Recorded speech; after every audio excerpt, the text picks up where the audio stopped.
Hi, friends. Call me Eric. I live on the second floor. I live upstairs from you. Yes, I think you've seen me before. If you hear something late at night, some kind of trouble, some kind of fight, just don't ask me what it was, okay? Just don't ask me what it was. Anyhow, tonight we're doing a little, what is sometimes known as experimentation. We're experimenting with adventures. We're experimenting with fun. We're experimenting with laughter. We're experimenting with gum. Most of all, we're experimenting with, that's right, drugs.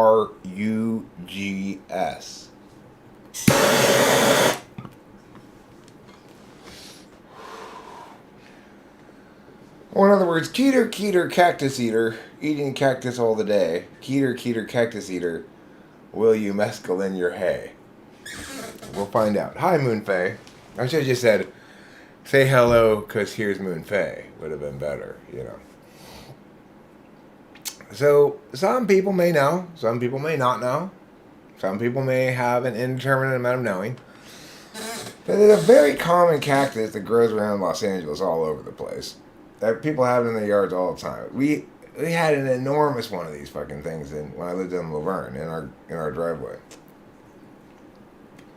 It's called the San Pedro cactus, and it took me a little bit more than an hour to prep it for consumption. But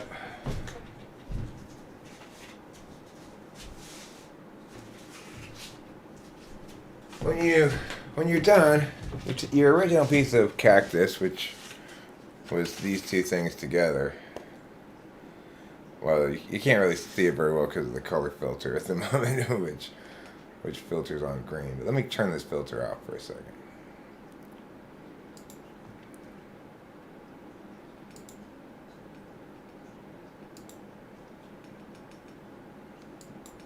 Okay. So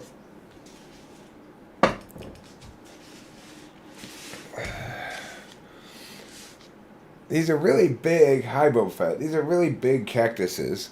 If you look up San Pedro cactus on the internet, you can see pictures of them. They're very tall.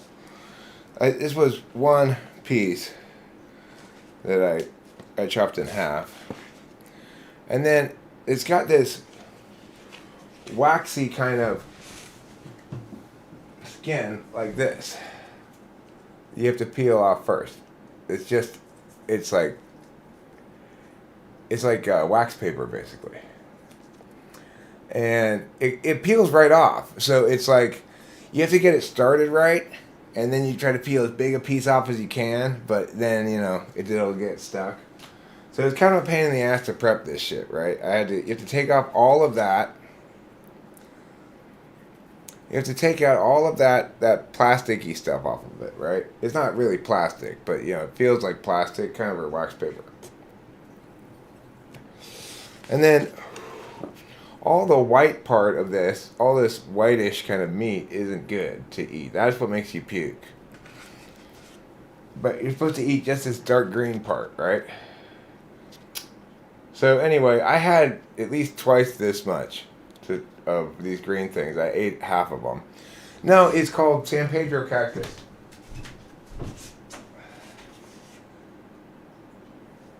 Anyway, it's got mescaline in it, same as peyote, except it grows all over the place. Because it's got mescaline in it. The cactus they serve at Taco Bell doesn't have mescaline in it, space between. Kind of an important distinction there, Jeff Shaw.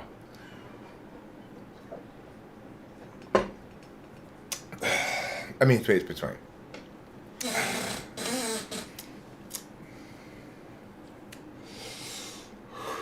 So anyway, and the other nice thing is, unlike peyote, these San Pedro cactuses, which also have an Indian name like Huma Muka Muka or something like that,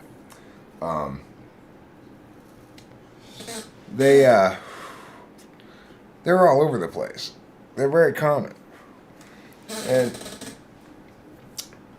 if you look it up on, I mean, well, at least if you're in the West. I don't know about up in like where Moonpei lives in Seattle. They probably don't have that many cactuses because it rains too much, you know, or Portland or wherever she's Portland. I mean, but you know, but yeah. So the methods I looked up on the internet seemed to have a lot more processing than I wanted to do. Like, you know, okay, then you take that green part and you boil it into a distilled liquid, and this reduces nausea. Just fuck it, I'll just eat it, you know? Come on, knock it off with your first boil for 3 hours, then reduce, then boil for 4 hours. Fuck off. You know? It's like, I don't need any of that shit. I don't need your meow. I just eat it, and you know what? It doesn't even taste bad. It doesn't even taste like anything, really. It just tastes like green, like cucumbers kind of like taste like nothing, you know? I mean, sure, cucumbers taste like cucumbers. You might point that out. But besides cucumbers, they don't really taste like anything. Well, you know what's interesting? What I did not know until I started reading about it today. I mean, I learned about this San Pedro having mescaline in it from a series I watched on Netflix. And since that, I watch that every time we've been driving around, and I see a big San Pedro, like on the street or in front of someone's house or whatever. I go, oh, there's a big one, there's a big one. Well, today it was just happened to be that I noticed it when I was driving on the side of the street where there was parking right in front of it too, right? And I noticed it in time, so I was like, okay, well, this is our chance. We might as well just get one of these. Then when I got back and started researching it, apparently, mescaline lasts even longer. The trip lasts even longer than acid, supposedly. So it's like if you get an equivalent amount of tripping, acid and mescaline lasts longer, 50% longer. So time and a half, not twice as long. That's what it said on this one article I read anyway. The reason I've historically been a fan more of mushrooms than acid is because I don't really like the length of time that acid takes, and also the way that you don't know how strong it is when you put the tab on your tongue. You know, so you could be tripping balls for 20 hours, or you could be, you know, nothing. You know, so. I've had very long acid trips before. I'm a little skeptical of this idea that mescaline lasts longer. But the one thing I do like about it is that I could follow the instructions, and I ate, I suspect, about half as much as they recommend for a maximum dose of, for like a major dose of mescaline. So we'll see what it does to me, if anything. You know, obviously, I'm a little skeptical that there's free mescaline growing all around me, but I'll give it a shot and see. You know.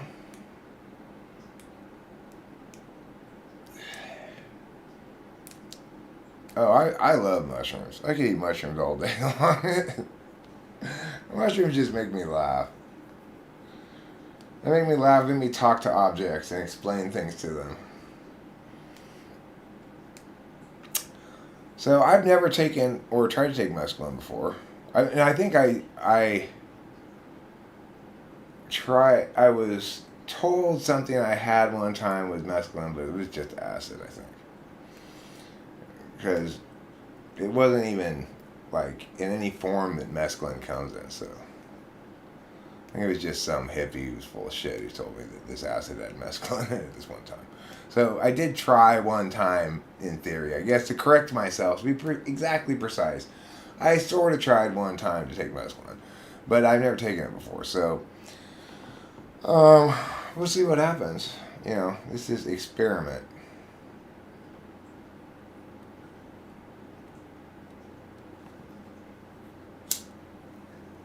Well, I'll tell you what really tickles the fancy of my TE critical parent. That's the way that CVS has made it impossible for me to solve my problem with CVS. So, I once again did not get my Adderall today. I was supposed to get it on Friday. They sent me a text saying we placed a special order for it.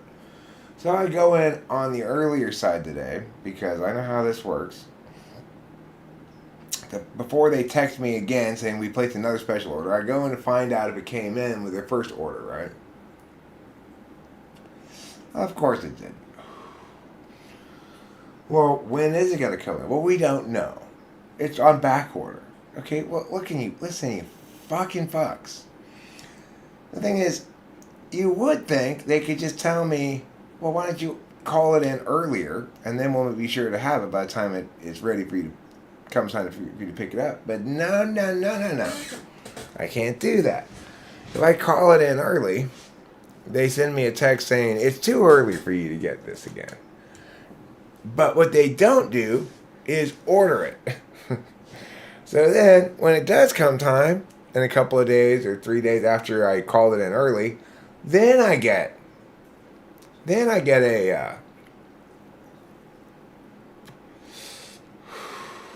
there are no such thing as minorities. Okay, stop. Don't be ridiculous. Then they order it after they've determined that, yes, it's time for me to pick it up and they don't have it. But they won't order it until they've determined that both it's time for me to pick it up and that I don't have it. So I can't get around this anyway. It's super ridiculous.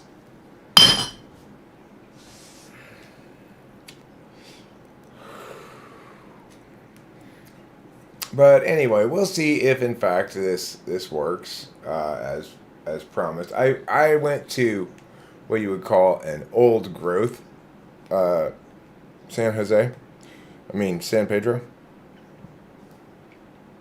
People grow them in their yard. It's easy to start with a cutting or whatever.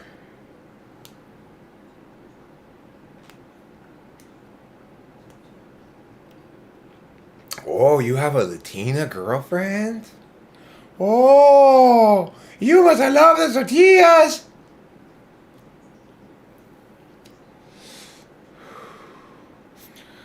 Yes, really now. Listen, I can make all the Mexican jokes I want because my first wife was half Mexican, my second wife was all Mexican, and my daughter's a quarter Mexican. So I'm an honorary Mexican, all right? Viva la raza. Fuck off.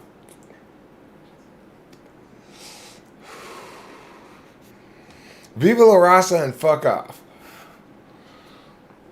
You know, this is what I want to say also. Everybody needs to get their goddamn woohoo magical nonsense out of psychedelic drugs. I read on this website, oh, it's really important you take mescaline outside. It's not good. No, because, yes, I am bitching about CVS. I'm sorry. I thought you said, how about switching from CVS? I'm not switching from CVS. I enjoy my monthly complaint fests. It gives me a great deal of satisfaction to go down there and go like, CVS, even though it's not their fault, really. I just trash them every month. Every month I go down there and indignantly explain my unsolvable problem to them again. That was just coincidence, by the way, Peter didn't teach you. I know you have a lot of woohoo in your psychedelics, but the reason I was bringing it up is because I read this stupid article trying to tell everybody you can't take mescaline in an urban or suburban environment. You have to be outside in the wild. Blah, blah, blah, blah, blah. I was just like, oh God, fucking hippies ruin everything good. You know, isn't it true? Fucking hippies ruin everything good. iPhone not shit, sir. I didn't ask. I just assumed. Yeah. And you know what happens when I assume? I make an ass out of you.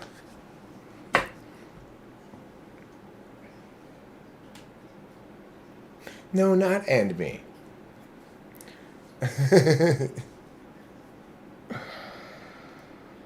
So, anyway.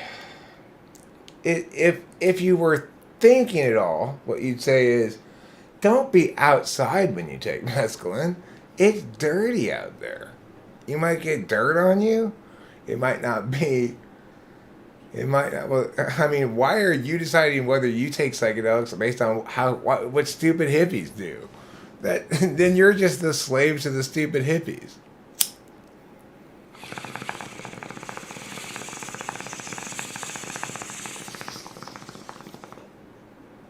I really don't like the magicizing of drugs now.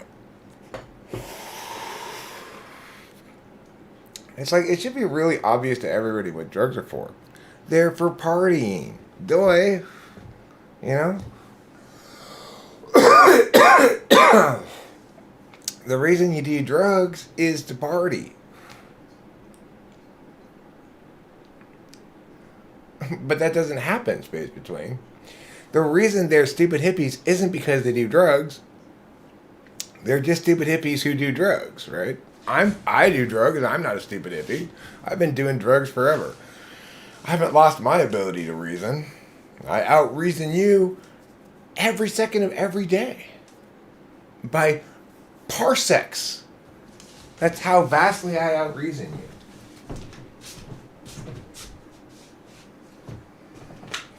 Parsecs and parsecs. Yes, you measure the difference in reasoning capacity in parsecs. If it's as large as our gap. I gotta go get a Pepsi from the garage. I'll be right back.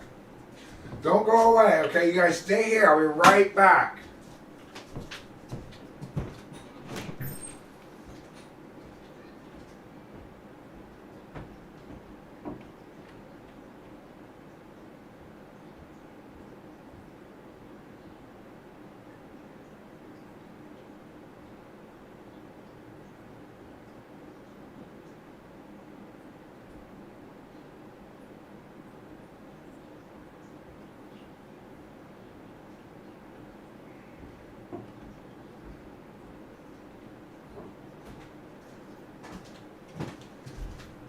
It's like this End of the Wild book that I read yesterday.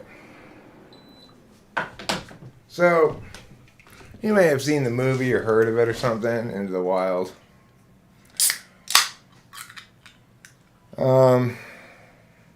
It evokes a lot of actually strong response from people. And in fact, if you read the book, it's kind of about trying to redeem the guy's image a bit, you know?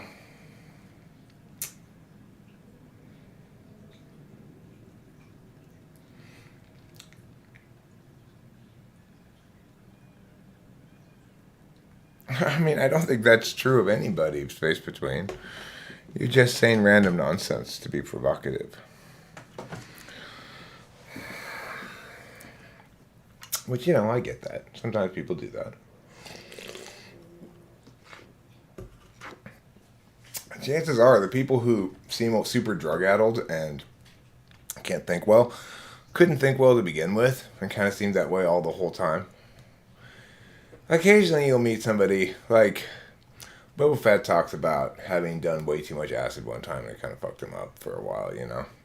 So that does happen, but when I was in AA, the only people who genuinely seemed to be like stuck in the drug they did too much of are cokeheads. Like once you become a cokehead, you kind of never stop being a cokehead, even if you stop doing coke. It seems to change people. But other than that, every drug that I've seen people get too hardcore about, if they stop it, they come back to normal. But cokeheads don't really... I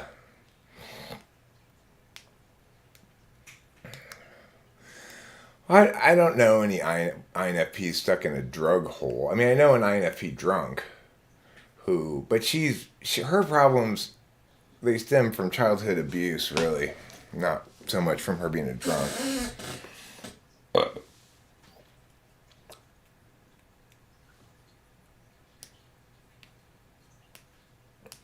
Well, no, I don't lack perspective. If you were going to use words well, which you don't, you'd say I lack experience.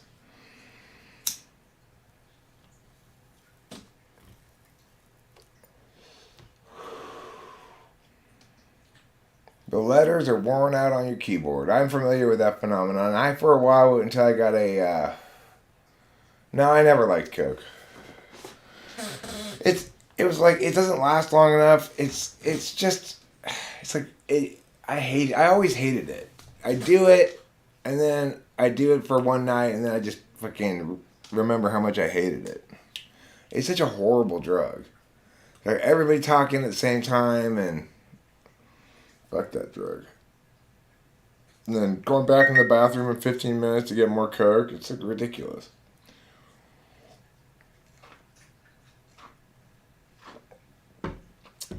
Like just stupid. You end up like doing a bunch of Coke off like the top of a urinal or something. It's ugh.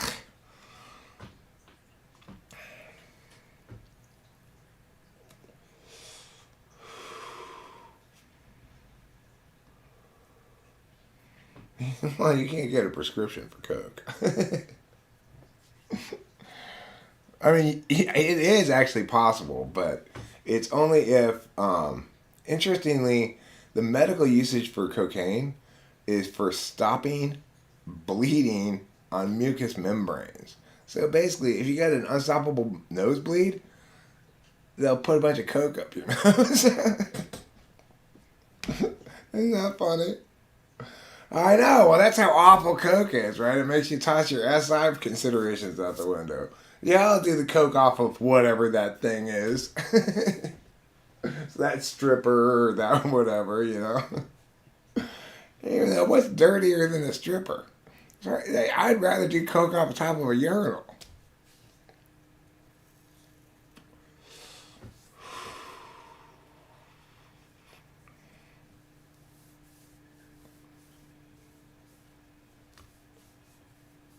The number one liked tweet in history with Elon Musk when he posted that he would buy Coke and put the cocaine back into it.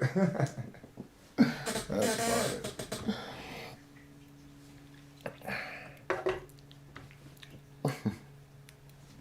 Yeah, both do sound awful, don't they? But you know, you got to sneak off to the bathroom because once it gets out that you got Coke, everybody's like, "Oh, can you give me a bump?"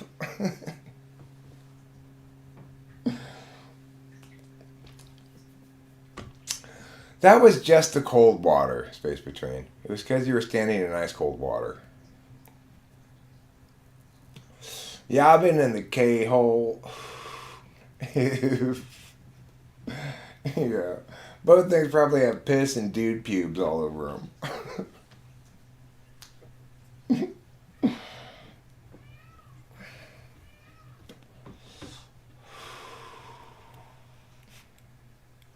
That's disgusting all over. I didn't like ketamine. I didn't like it at all. I didn't like it when I did the right amount of it, and then one time I did too much of it, and I went in the K hole, and I really fucking hated it, and I never did it again. I've done acid, mushrooms, ecstasy, if you call that psychedelic. I'm trying mescaline tonight. We'll see if it works. I've never attempted to get mescaline from this San Pedro cactus. But if it does work, this shit grows all over the place. I mean, and it definitely does have mescaline in it. You have to pick like a big fucking thing of it, like this, right? Like it grows in big, it grows big, tall. It's kind of like I mean, it grows like 6, 7 feet tall, even taller sometimes. But it has these big ass white flowers that bloom occasionally, and they're night bloomers. They open at sunset, and they're all shriveled up by morning.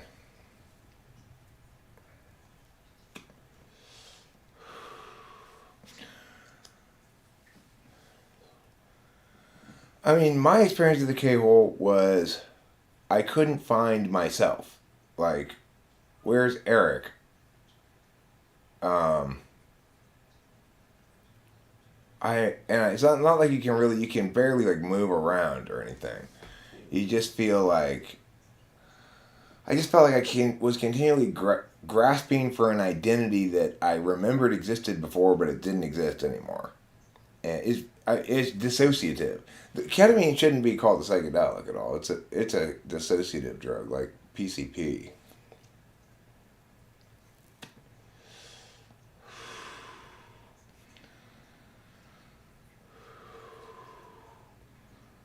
I mean, I had both good and bad acid experiences. As I said, the reason I don't like acid is because of the unpredictability of it. I've had I had one bad mushroom experience, actually. Now that I remember it, I think I said for a long time I never had a bad trip on mushrooms. I did have one bad mushroom experience when I was on mushrooms at Santa Cruz and I picked up a banana slug and um, the banana slug slime. It's like you cannot get it off your hand. It's like the stickiest stuff ever. You can't wash it off. You just cannot get it off.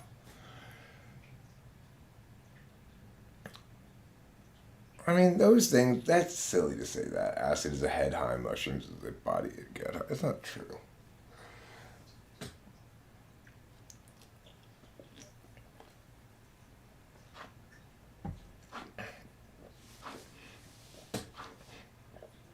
As a fan, I take psychedelics for the only good reason to take psychedelics to party.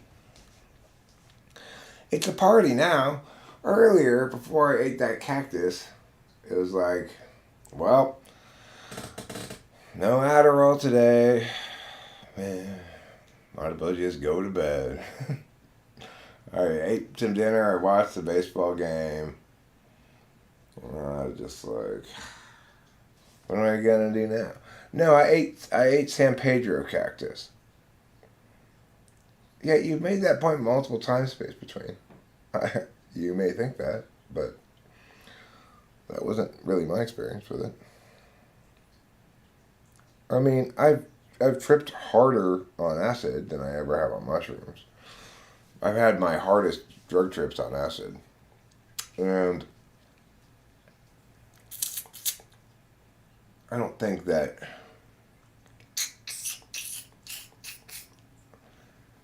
I don't think that logic was affected any differently by acid than by mushrooms.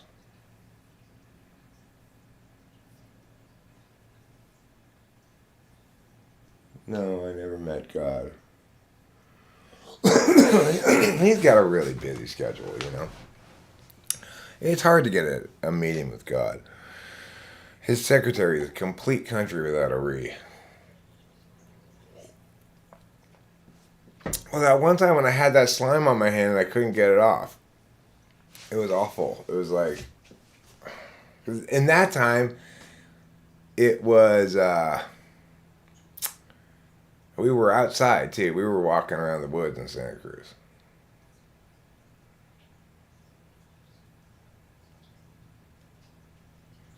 You can't understand poems with zeros and ones. You know what? Space between? You can't understand anything with zeros and ones except numbers, including 1, 10, 100, 110, 111, 1,000, 1,001. Those are the only things you can understand with ones and zeros. But keep up the provocation. It's unlikely to bother me too much tonight. You know what? I think this stuff's starting to work. Maybe I do.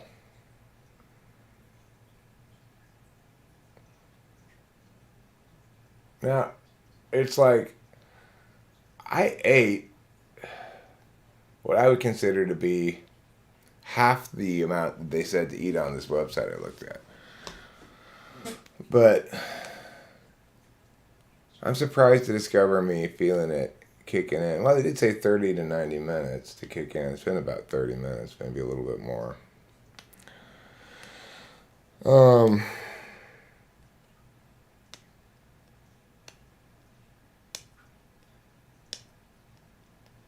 you're not trying to bother me? You're just making a lot of definitive statements that you're pulling out of your ass, that's all. Not that unusual a thing to have occur.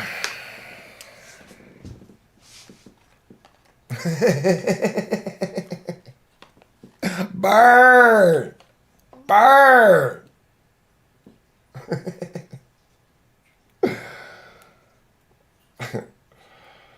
Yeah, well, that might be true. I bet there's something between, but space between his ears.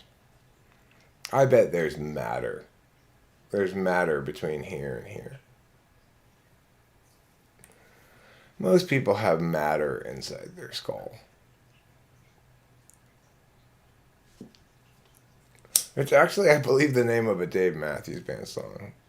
That's not proof right away that this person is here to provoke. I don't know what is. It's not like I really care about Dave Matthews Band, you know.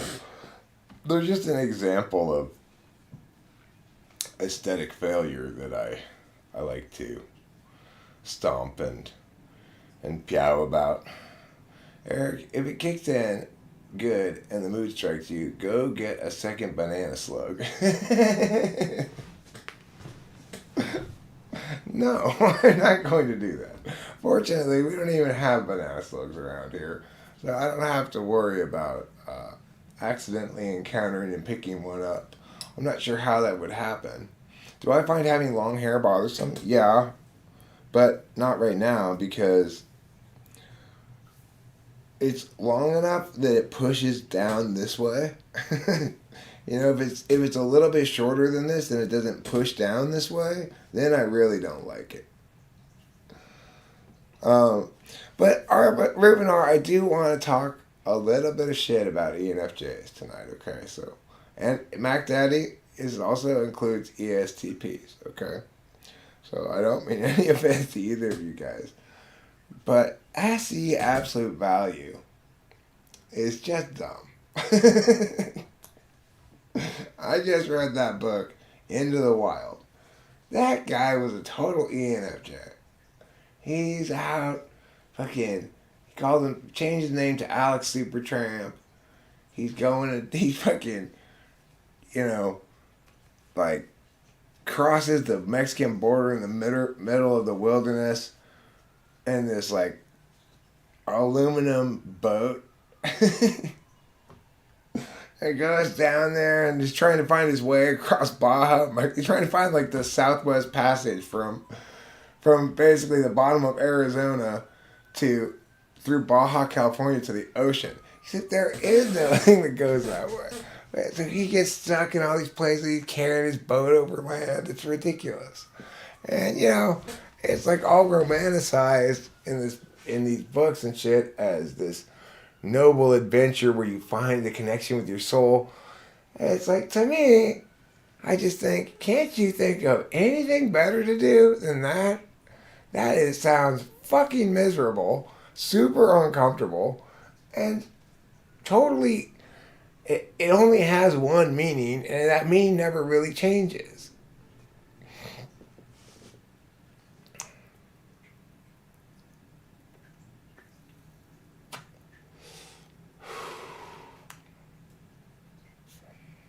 Jeff Shaw, you talking to me about indulgence is ridiculous.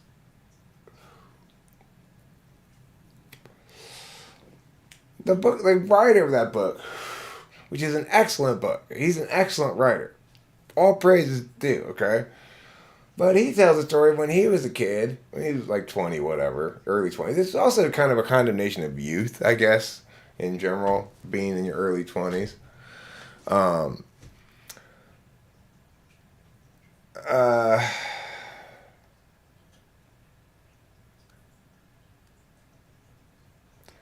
He went on an adventure where he climbed this big thumb climb in Alaska that had never been climbed before, and almost died several times.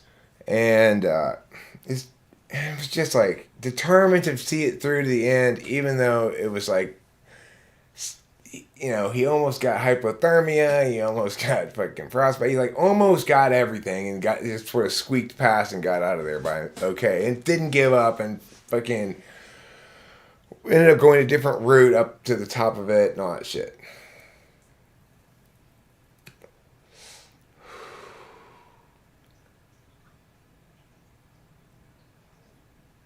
Does it make your feelings laugh? Is that what it's FI humor? FI humor makes your feelings laugh. That's different than when the rest of you laughs. Okay. So, yeah, well, you know why, Moxie? What I'm going to do right now is I'm going to read this super amazing short story I read this morning out loud. It's like 1 page long. But it's one of the most weird and amazing short stories I've ever read. I had not read it until this morning. It's called The Dumb Man by Sherwood Anderson, who is one of my favorite authors. Another one of my favorite authors is H.H. Munro. But H.H. Munro is an NTP. Sherwood Anderson, I bet, is an INFJ. Just listen to this amazing gem of a perfect little story, and I shit you not, it's like 3 minutes long to read, okay? There is a story. I cannot tell it. I have no words. The story is almost forgotten, but sometimes I remember. The story concerns 3 men in a house in a street. If I could say the words, I would sing the story. I would whisper it into the ears of women, of mothers. I would run through the streets, saying it over and over. My tongue would be torn loose. It would rattle against my teeth. The 3 men are in a room in the house. One is young and dandified. He continually laughs. There is a second man who has a long white beard. He is consumed with doubt, but occasionally his doubt leaves him and he sleeps. A third man there is who has wicked eyes and who moves nervously about the room, rubbing his hands together. The 3 men are waiting. Upstairs in the house there is a woman standing with her back to a wall, in half darkness by a window. That is the foundation of my story, and everything I will ever know is distilled in it. I remember that a 4th man came to the house, a white, silent man. Everything was as silent as the sea at night. His feet on the stone floor of the room where the 3 men made no sound. The man with the wicked eyes became like a boiling liquid. He ran back and forth like a caged animal. The old gray man was infected by his nervousness. He kept pulling at his beard. The 4th man, the white one, went upstairs to the woman. There she was waiting. How silent the house was. How loudly all the clocks in the neighborhood ticked. The woman upstairs craved love. That must have been the story. She hungered for love with her whole being. She wanted to create in love. When the white silent man came into her presence, she sprang forward. Her lips were parted. There was a smile on her lips. The white one said nothing. In his eyes there was no rebuke, no question. His eyes were as impersonal as stars. Downstairs the wicked one whined and ran back and forth like a little lost hungry dog. The gray one tried to follow him about, but presently grew tired and lay down on the floor to sleep. He never awoke again. The dandified fellow lay on the floor too. He laughed and played with his tiny black mustache. I have no words to tell what happened in my story. I cannot tell the story. The white silent one may have been death. The waiting eager woman may have been life. Both the old gray bearded man and the wicked one puzzle me. I think and think, but cannot understand them. Most of the time, however, I do not think of them at all. I keep thinking about the dandified man who laughed all through my story. If I could understand him, I could understand everything. I could run through the world telling a wonderful story. I would no longer be dumb. Why was I not given words? Why am I dumb? I have a wonderful story to tell, but no way to tell it.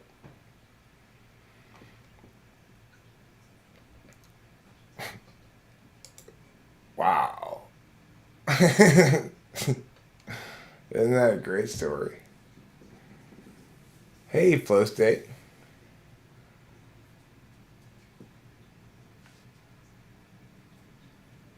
Yeah. It,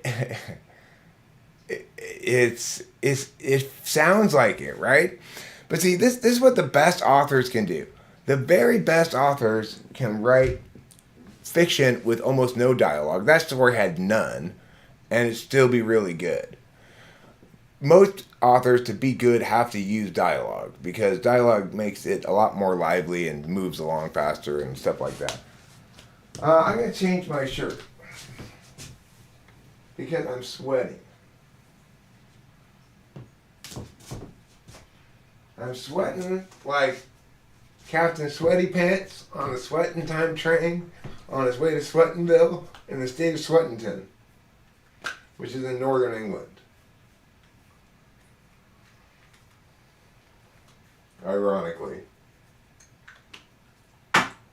Okay, so congratulations everybody. I put on some more deodorant, which won't help because it's not antiperspirant. And I changed my shirt so I don't have sweat spots under my pits anymore.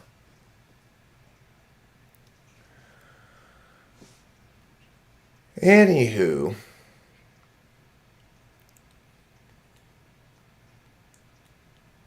yeah, it's so evocative, right? It makes you immediately out what's gonna happen in that room with this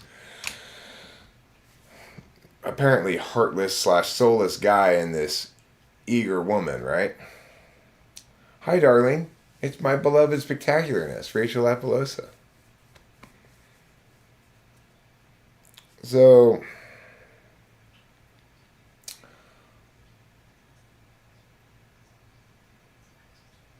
I can't exactly. We'll have to wait and see if I should eat more of this mescaline cactus or not. I'm not entirely sure. The fourth guy is not too worried about the FE considerations. And the other thing is, he's laughing continuously, but he's not described as evil. So there's this distinction being made that, like, the guy who's got wicked eyes seems to be ascribed evilness. But he's the only one who seems to care that something bad is going to happen to that lady. And the guy who's laughing through it, he's not described as wicked at all. It's all very N.I. Piaui, you know?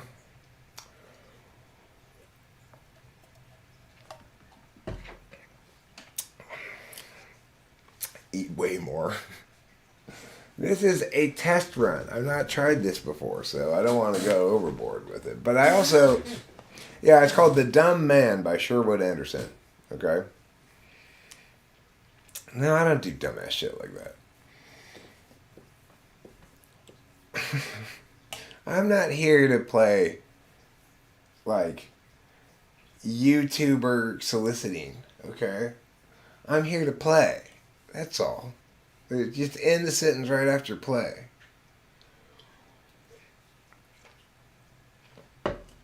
I guess he died. Not clear why he died. Said he was bothered. He was trying to chase around the guy, the wicked-eyed guy, I guess. And, maybe the wicked-eyed guy isn't even wicked. He just has wicked-looking eyes. It's not his fault. He was born with wicked-looking eyes. Like Snidely Whiplash. It's not his fault that he has that mustache that makes him look so evil. Well, Sherwood Anderson has a lot of really powerful stories. But a lot of them are kind of sad, too.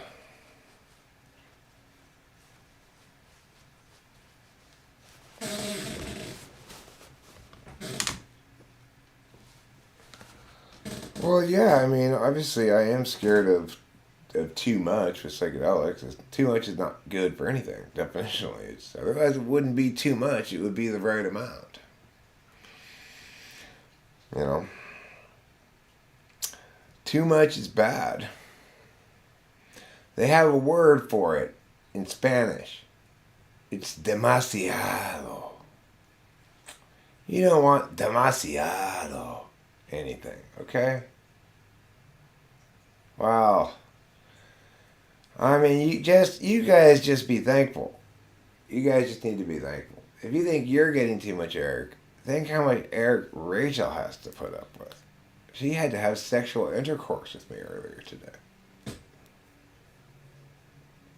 Yeah, well, I don't have unwearable tires. My tires do wear down a little bit, flow state. I'm not... I'm good. It's not so much that I'm dramatically less badass than you in terms of you know,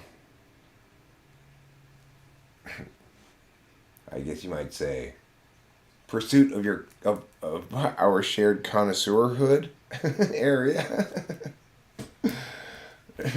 I'm older than you, by like 15 years or something. So my tires have driven more miles than yours have. But even if you've been driving harder miles, maybe it counts as even. I don't know. Yeah, I know. Just think about that. You don't just have to listen to Eric talk all the time on the internet. Like, she's here right now. She was a little while ago. She may have checked out, gone to watch some video to tell her about her moon phase or whatever. She likes to watch those things. I don't know if she's here. She's purposely choosing to be here. She's not even in the room. I wouldn't know if she wasn't here. I wouldn't think, God damn it, where's Rachel?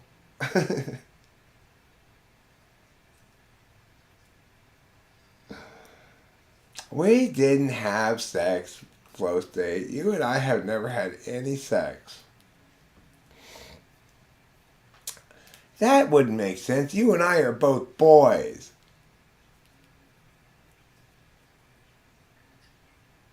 I'm talking to Flow State, okay? I'm talking to Flow State, and I'm making a particular comparison between me and Flow State.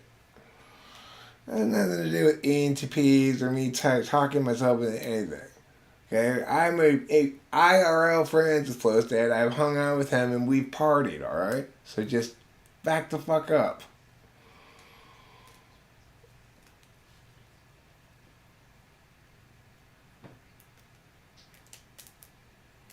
Yeah, not physically. We haven't physically had sex.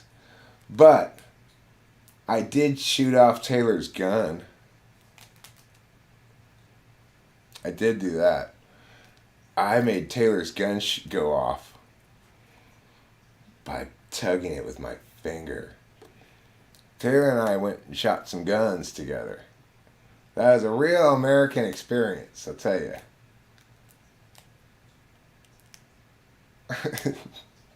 Thanks to everybody. I appreciate you guys embracing my budding homosexuality.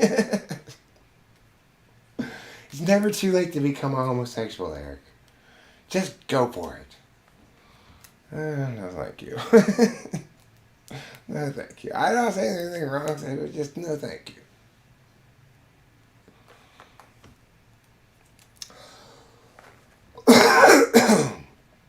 I'm already transracial, transageal, transgender, everything. So I'm just gonna have to just be regular heterosexual. Sorry. I'm Rachel sexual. I only have any interest in having sexual intercourse with Rachel. My dad always said he never wanted any weenie in the bunghole. No, I'm not transtypal. Nobody's transtypal. Anyway, my point that I was making earlier when I was shitting on SE absolute value is that don't go out and fucking climb up rocks and shit like that where you could die so easily.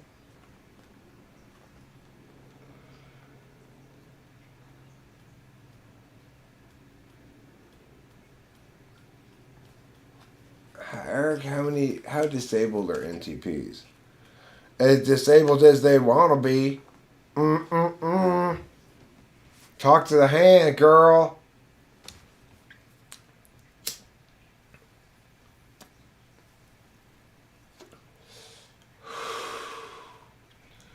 See,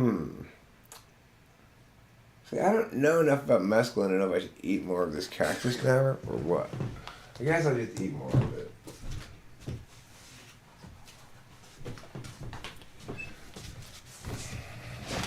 There was this guy who wrote this article, The Dangers of Not Eating Enough Mescaline. You don't want to have a disappointing experience.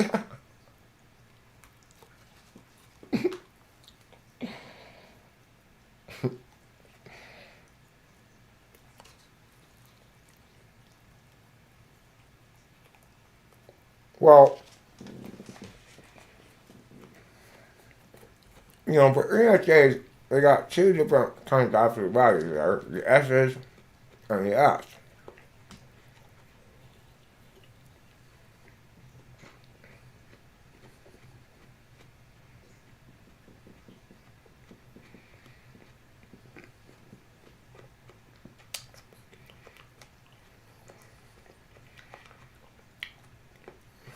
Well, I don't know, Carmen Pen, but it's a bit more of a prep process than that. It took me over an hour to prep this stuff.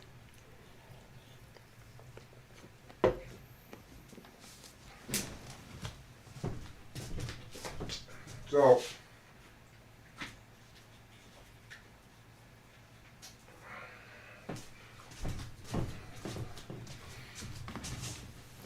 when you start off, when you put these calculators, I had two pieces this size, okay, that I had to prep. It was one thing. It comes first covered in this kind of skin. It's like wax paper. I'm trying to get a good shot of it here. It's kind of too reflective, for the light. But it starts off with this paper stuff. And then you gotta peel this off the outside of the whole thing. And it doesn't, like, this is probably the single biggest piece I peeled the whole time I was peeling this stuff, right? Hi, Kai. Nice to meet you.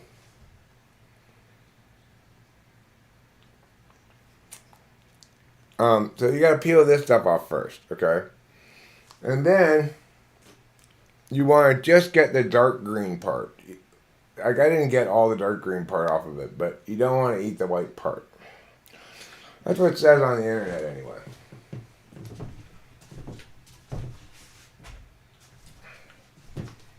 And it says you should start with a piece of cactus the same size as your forearm. And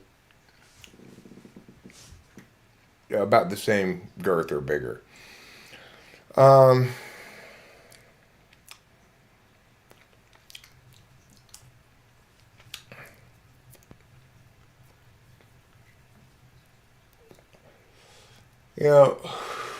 Space between people may say they love my channel or they don't like my channel or whatever, but the reality is, when I'm live streaming, they're either here or they're not.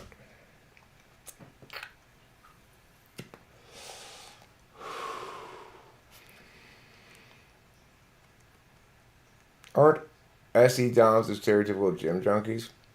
I mean, I think it's more likely to be ENFJs or even possibly ESFJs who end up spending a lot of time in the gym.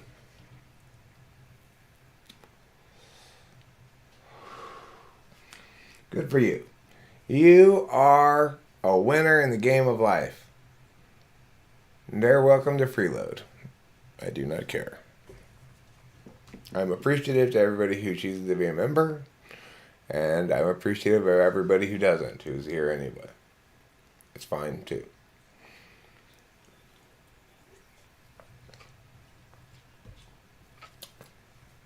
I mean, what I'm saying is attendance is a better testimony to whether or not you like something than saying whether you like it.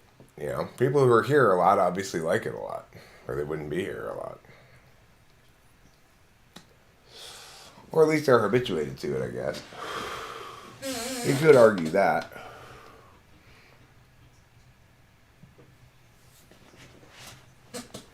My point being that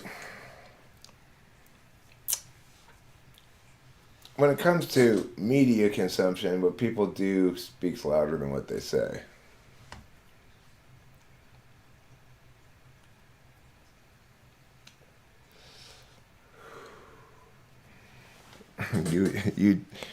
No, I cost $6. You don't cost $6. You spend $6 to buy me, even though you don't have to. You can get me for free. So, Good for you.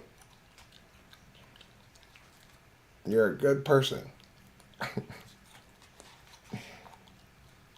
You're special and important. Okay. There. Are you satisfied?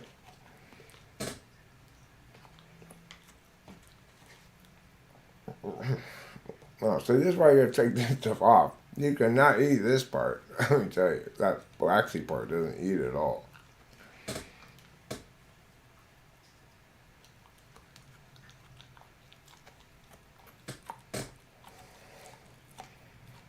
Get off of me.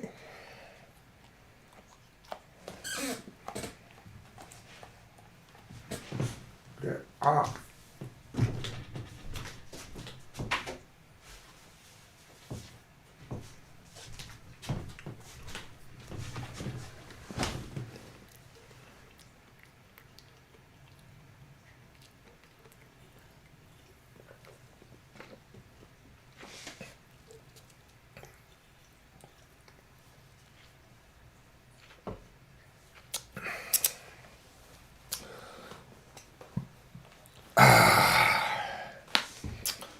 So I ate some more cactus. We'll see if, well, it's not delicious, you know. I don't like Nepalese. I've never liked that. This cactus is better than Nepalese. This cactus is less slimy than Nepalese cactuses are. Now I haven't eaten the white, but you're not supposed to eat the white part of this. Apparently, it makes you puke. And they say that doing what I'm doing, you eat more of the white part than if you like go through this obscenely, ridiculously long process of boiling and reducing shit to make tea. Well, bananas really aren't very slimy. Okay, let's start out right there, Rubinar. I don't think bananas are that slimy. Banana slugs are the slimiest of all things. Their slime is the most sticky slime, hard to get off your hands slime you will ever get on your hands. And if you're tripping really hard on mushrooms and you're outside where it's dirty and not the right temperature, well, then it really starts to bother you. Like, why can't I get this slime off my hands?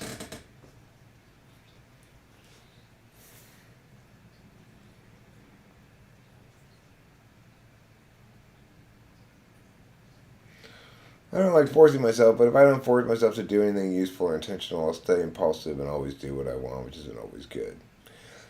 Yeah, ain't that the truth? But the thing is about forcing stuff, sometimes you're forcing stuff, and sometimes you're pushing through an initial barrier, right? And once you get going, you're fine, right? If you're really forcing stuff,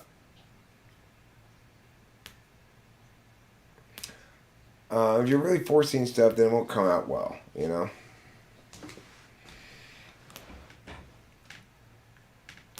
Question. I have a question about toothbrushing 5 steps to e-test. Probably I didn't think of something, but why is the need for a fixed amount of steps? Well, it tests to see, like, let's say if I ask you, go ahead and tell me how many steps it takes to brush your teeth and talk me through them. You might come up with 3 steps, you might come up with 6 steps or whatever, right? But if I say do it in 4 steps and you naturally do it in 6, then you have to decide which steps to get rid of.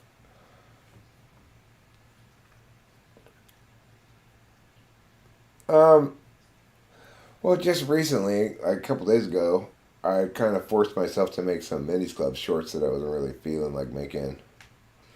Um, because I've been on a push with it. I got it up to 100,000, over 100,000 views in the last 28 days now. Today was not a good day for shorts. None of them did perform particularly well. I did something that I like to do that I know doesn't perform well, which is Tiffany's Celebrity Name Show. But I like to do it anyway, so I did it.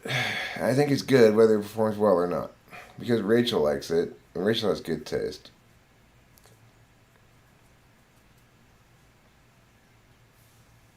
But I like it too.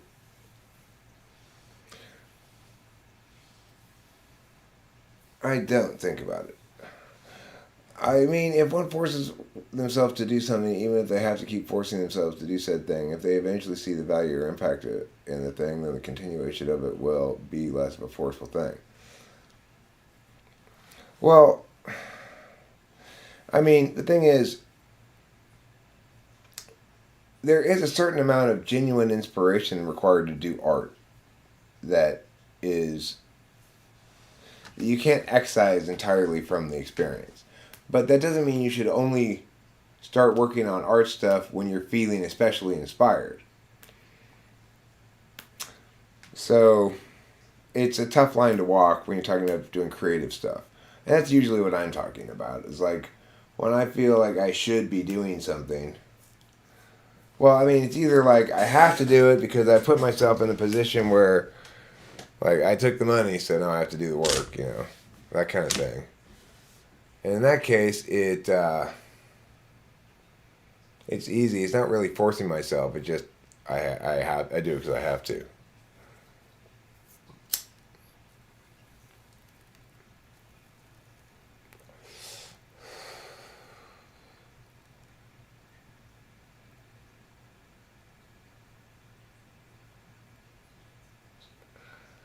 I think I can answer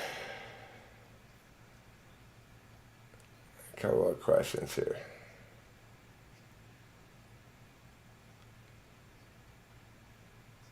Is cataloging internal sensory experiences and details a good description of SI?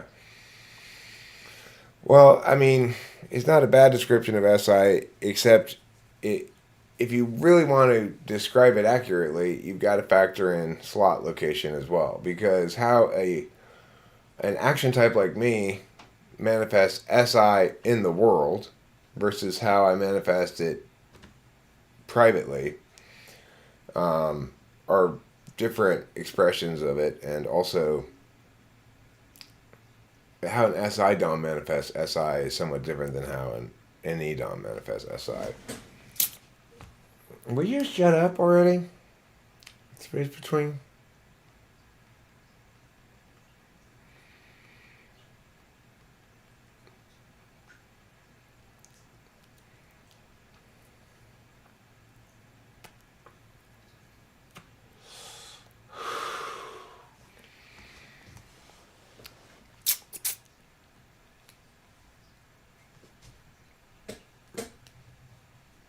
I mean, like right now, Rachel and I are in a very different rhythm than I think we were prior to getting COVID. COVID has been has had some like kind of big impacts. Uh, it seems to have. Well, first of all, I don't think I ever really have quite kicked it since I got it. I think I still sort of have it a little bit even, and it's made me less hyper and less active in general. It makes me feel like more SI higher up. I sort of have a very non-ambitious plan for the day, and I'm pretty good about following through on it. I've been working more with my clients lately too, a little bit with like them off on summer. Their mom likes to have me work with them.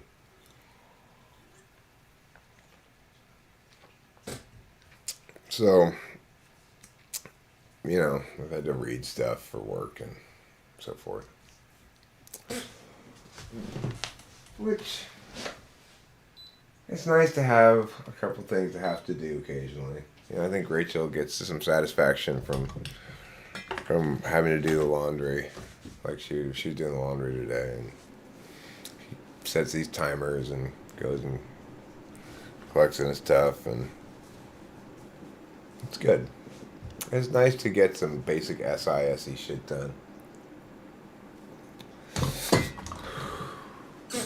We went to the store today too, and replenish groceries, which is always good because then we don't eat out so much and we save money.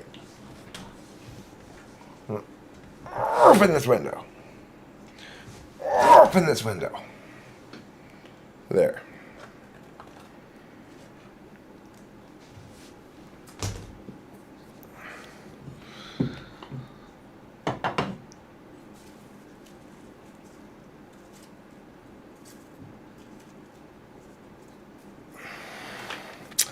There. That's better.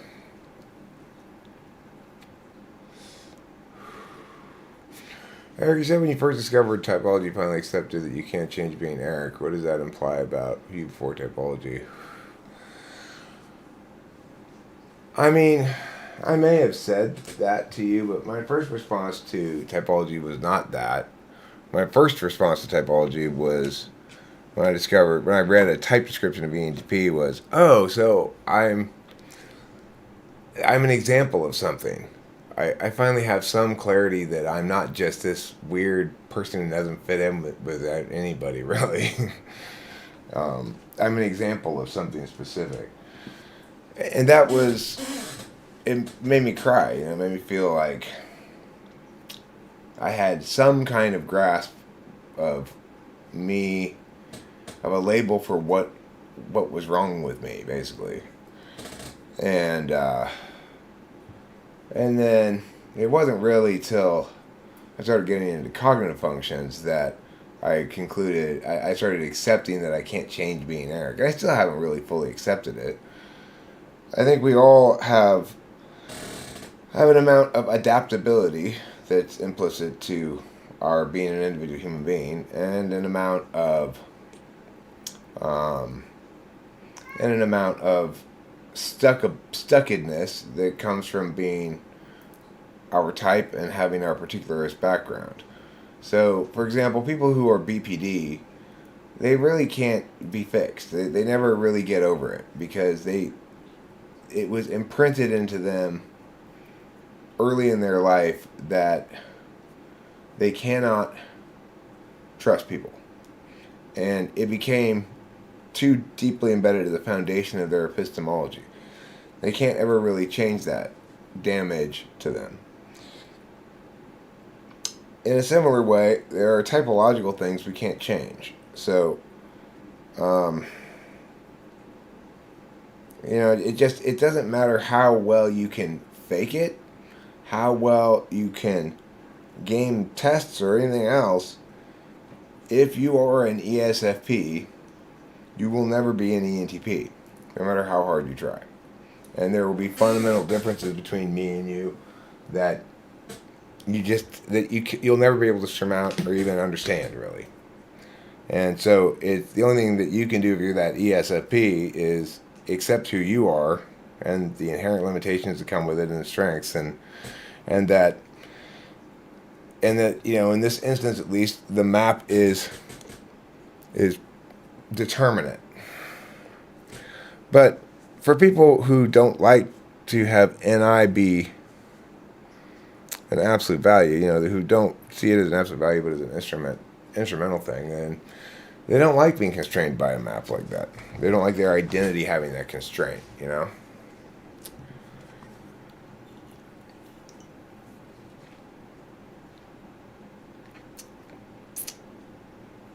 I seem like I like Eric enough.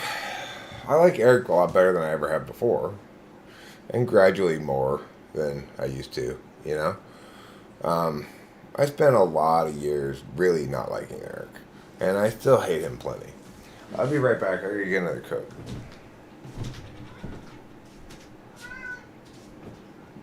Wow.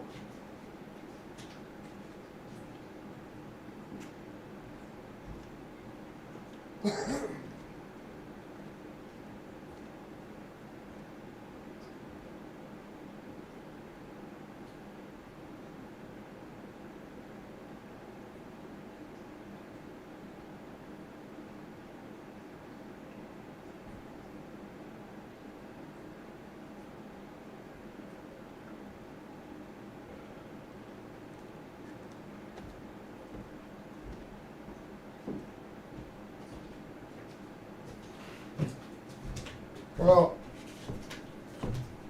I guess I'll try to choke down the rest of this cactus since I'm still in the 90-minute window. I mean, I don't think I feel uncomfortable with self-reflection. I think I'm quite comfortable with it. If anything, because we don't naturally understand the self by our feelings, FI, the particularist um, deliberation function, we're particularly good at executing a disinterested or accurate self-assessment. It makes for some negative self-perceptions, of course, because no individual person is really that great, you know? We're all kind of fucked up in various ways, and if you're honest with yourself about that, then you're going to find yourself being a little bit hard on yourself. But that's okay. Uh, I feel lucky. I feel grateful, mostly. I'm grateful to God for the many blessings that have been bestowed upon me.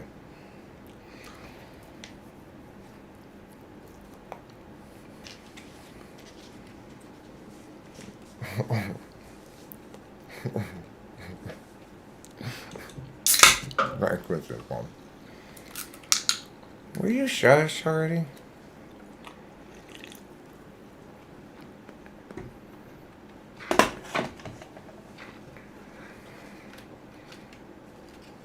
You're so goddamn pedantic.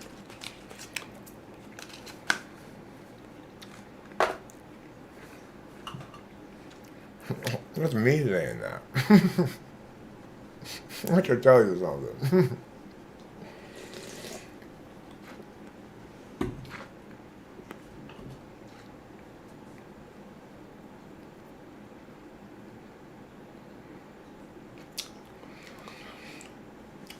Well,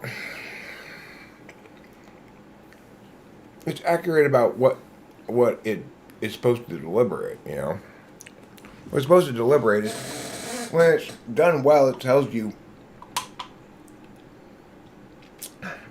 what medium and long term choices are wise choices to make because they're gonna make you you're gonna sustain you being liking them medium and long term. So making wise choices about being what's going to make you happy and what you're going to continue to enjoy doing, that's very important and is an FI consideration, you know? It includes things like harm prevention towards that which is most important to you so that you don't, you know, leave your baby locked in the car while you are playing fucking Candy Smash on your phone or whatever.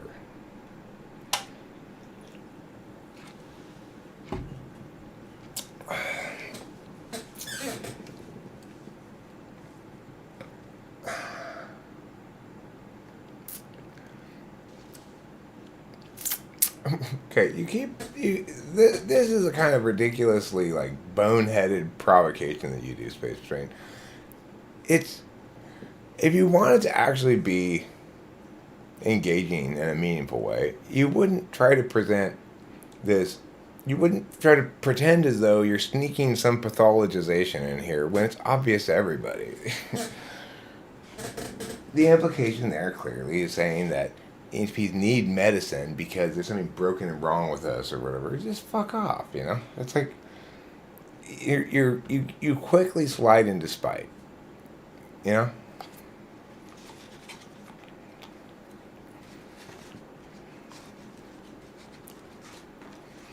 Ugh.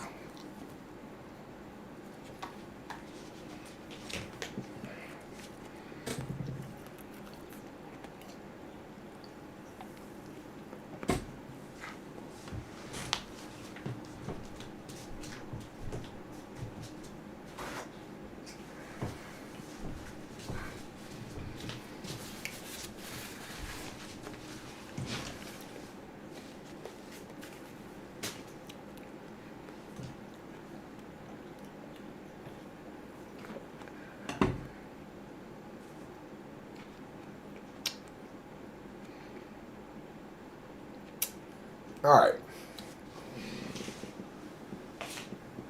That's enough of that goddamn cactus.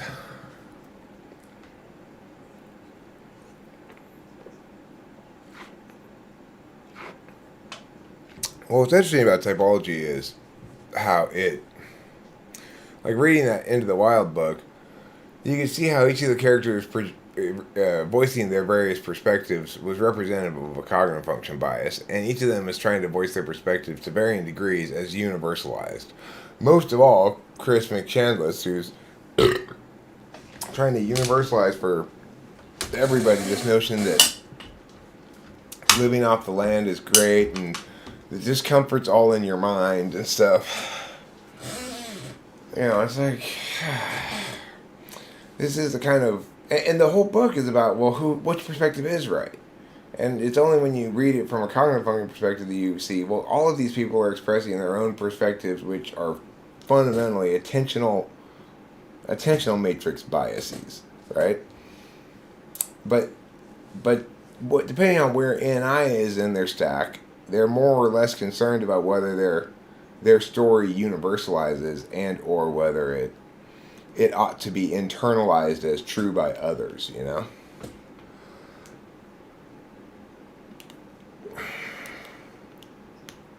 How can you distinguish between conveying and inventing? Well,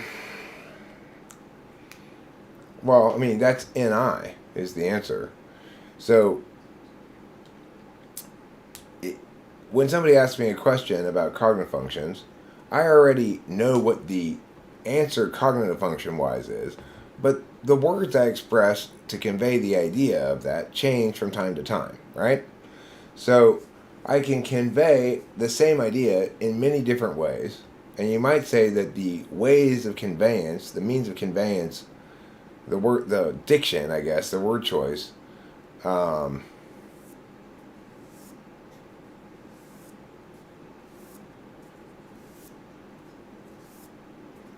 yeah, but if I frequented festivals, it'd be an ENFP or an ESFP. Festivals are uncomfortable and loud. Overly crowded, not my cup of tea.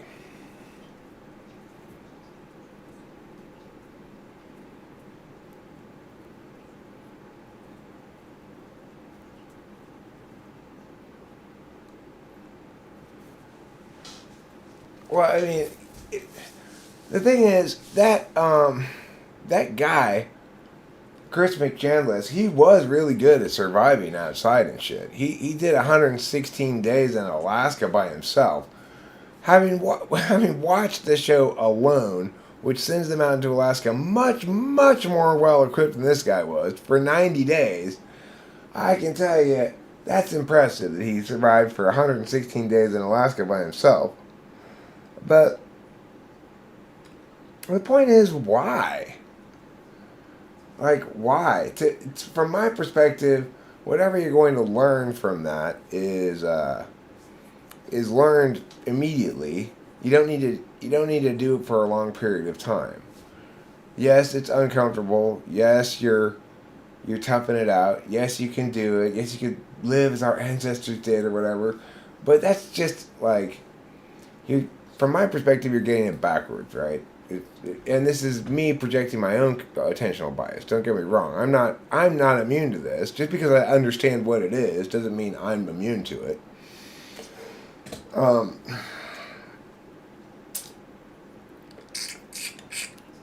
My perspective on it is you don't find the truth by doing things. You do things because you know the truth.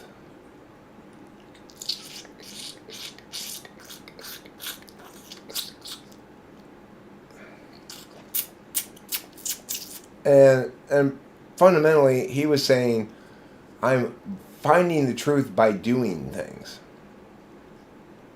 I don't like that. You don't find the truth by doing things. You determine the truth by ideating and being logical. And this is my attentional bias, right? So it's not, again, I'm not saying I'm more correct than they are. I'm saying that's how I'm predictably going to react to it because of my attentional bias. What's that sound that Eric is making? He is making talking noises. What's that sound Eric making? Yeah, yeah, yeah, yeah, yeah.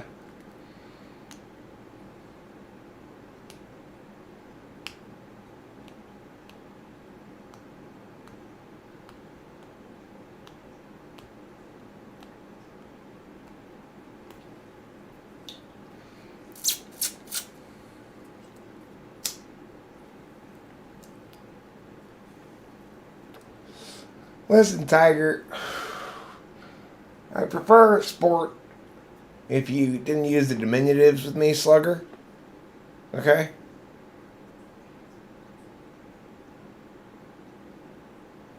I think he couldn't handle the society and familial pressures and decided to detach himself. Well, the one thing that in that story is really a significant element to it that's not really brought up at all in the movie is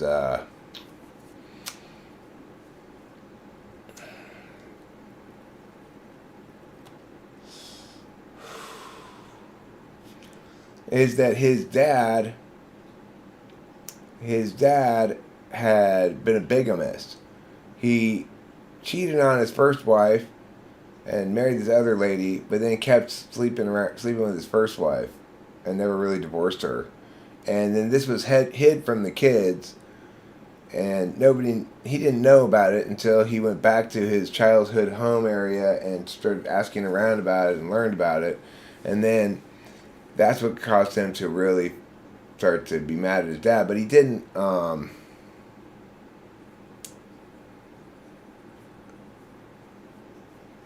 The revelation that he was merely human and frightfully so was beyond my power to forget.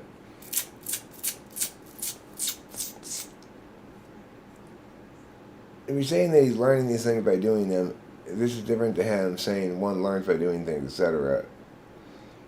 Is he or the opposite?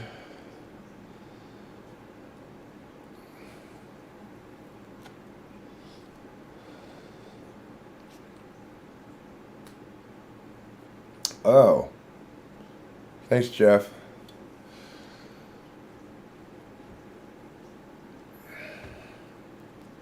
It turns out that I can't logically analyze what breadcrumbs are. I don't think anybody can logically really analyze what something is, right? You you define what something is, and then you build analysis off of that. But I guess you think I'm just playing word games, huh? Despite the fact that I'm totally not. Ayn Rand was on to Can Full of Boring. That's what she was into. She's like the mayonnaise of writers. Tastes awful. Has no business being on any sandwiches, and yet is commonly placed there for some reason.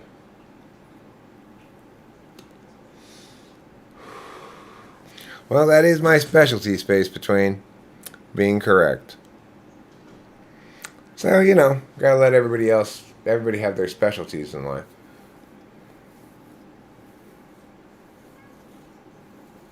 Mayo is horrible. Come on. Come on, everybody. We can agree on that. If nothing else in this world, we should all be able to agree on that.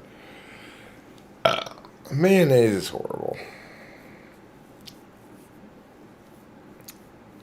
You are the mayonnaise of my life. Oh, so won't you please just go away?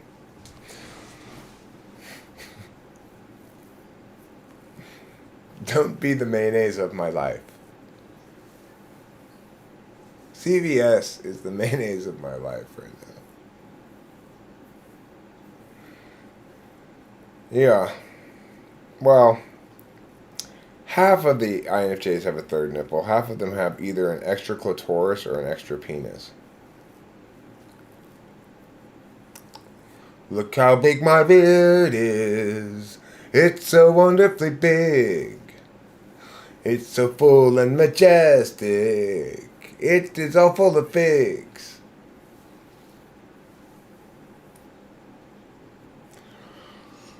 If you're lying to yourself, when will you discover it is a lie? I don't really lie to myself much. I don't think.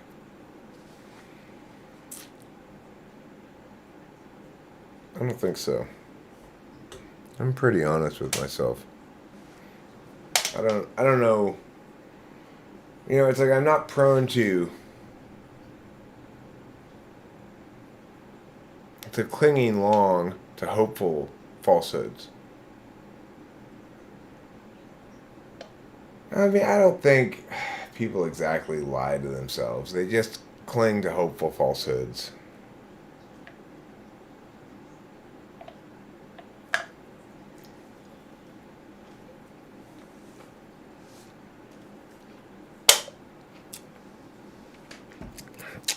INTJs are doing things without realization? Why is it that the INTJs don't realize things? Don't a lot of people who are narcissists lie to themselves a lot and actually convince themselves of that lie? Yeah, well, I mean, yeah, sure. I guess. They behave as though they do. It's hard to say, right? It's hard to know what's inside somebody's head and whether they, how they have, what their own relationship is with something that's objectively false, but that they nevertheless insist is the case, you know? Um,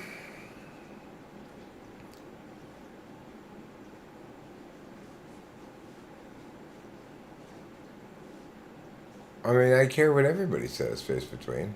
I'm reading what everybody says. It is true that you provoke response by being provocative.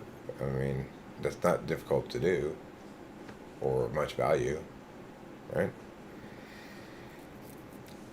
There's not that many people here. You're better than nothing? Congratulations. You are better than nothing.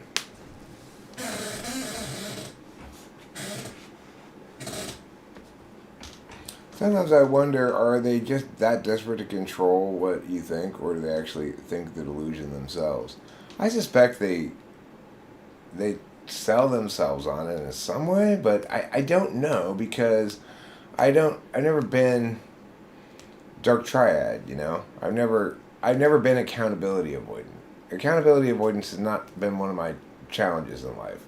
Objective self criticism is something I've always been pretty good at because I grew up in a house where one parent was TI third slot, the other parent was TI fifth slot. It's a lot of fairness is an absolute value and honesty is an absolute value, you know? It is the truth when we say Clausen pickles are the best pickles. Yes. Last time we made a horrible mistake and we got some non-Clausen brand pickles. Am I becoming more conspiratorial minded? No, less conspiratorial minded because I recognize that while there are conspiracies, there are myriad conspiracies, and the problem is generally this boogeyman thing, not any of the actual. It's like, to the extent that you're concerned too much with who's responsible, you aren't concerned at all about public policy. You're just playing the team game.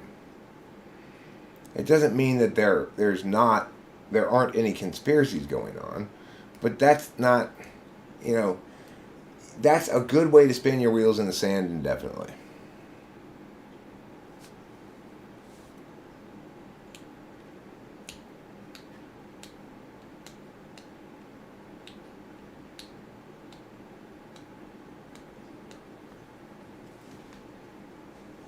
Let's see what Peter says here. They are overall happier by and large because they don't engage in negative self-reflections as much as a typical person does. I find that difficult to believe that narcissists are ultimately very happy. Like, for example, Rachel's mother, who is, I would say, clinically narcissistic, is she really happy that she alienated her daughter and all that stuff, you know? Maybe, but it's a very dirty kind of happiness, I'm sure. Happier than who, though? Happier than the average person?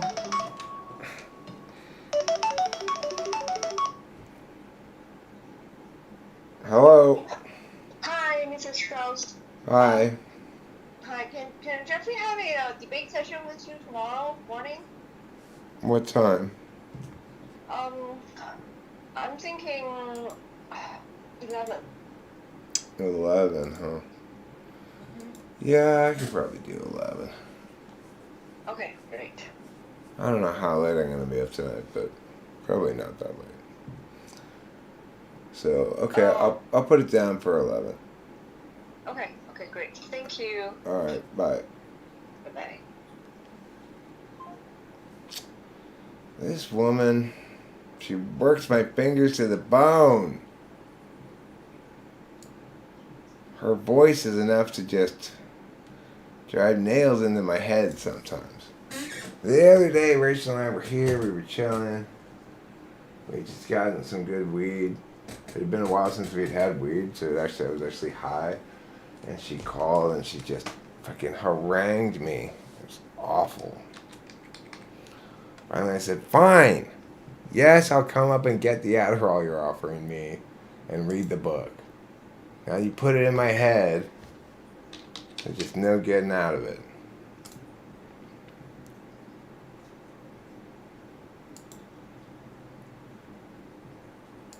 But she's cool, you know. She's cool in her own way. I like her fine. She frustrates me sometimes. I get mad at her, but she's a good person. I like their family. They're nice people.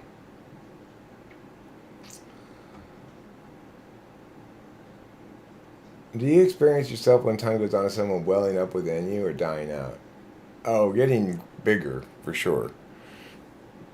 You know, I've hypothesized that ESTPs concern themselves with their peak being behind them. But from my experience, I'm just reaching maturity, really, intellectually and artistically. So, it's I'm not worried about petering out. I'm worried about running out of time.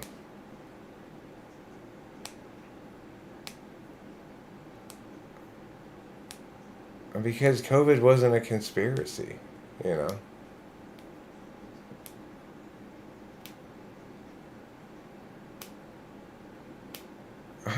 You are trying to antagonize, and I will say shit like that. So, no. Well, yeah, obviously, one of the teams grabbed control of the reins more, both of the public narrative and of a lot of other weird shit. I mean, granted, COVID was weird, and that's what happens when one of the teams gets primacy, right? You don't want to let any of those idiots have any primacy. But you could plenty of people to blame, right? You could blame it on Trump for saying he's got a hunch as his justification for why, whatever. You know, you could blame it on anything. Not really doing much so far that I can see. I don't know. I ate most of the rest of the plate that I had. I ate a fair amount of it, but am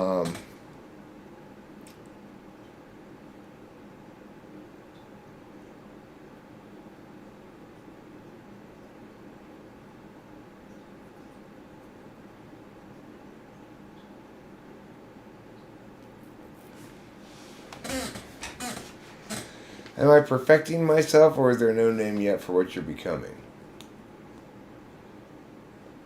I mean,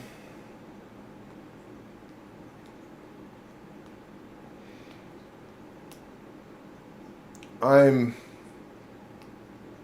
wouldn't say I'm perfecting myself, but I'm optimizing. Mostly in intellectual and artistic matters, I'm optimizing. I hope to make fewer mistakes for every success. My nature is trial and error and hit and miss, right? So for me, all I can do is optimize such that I have a higher hit percentage and a lower miss percentage, and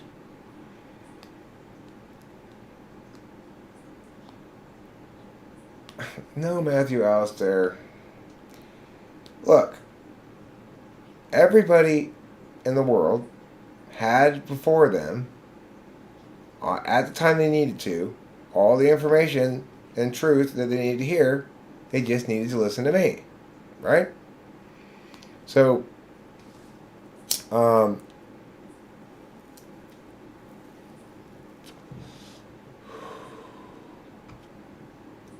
Okay.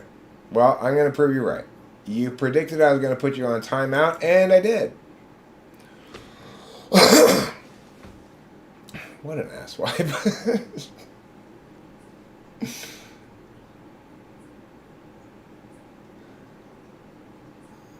Well, I'm not trying to discover the truth. I'm trying to render a succession of myriad truths, right? Like, a succession of truths. In every single Mindy's Club short, I try to get a hit, a great idea, great joke, great concept, 6 or 7 seconds, meow. Not most of them were misses, but um,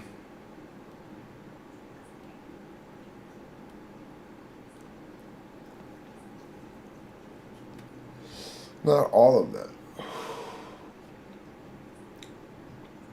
Not if it's my house.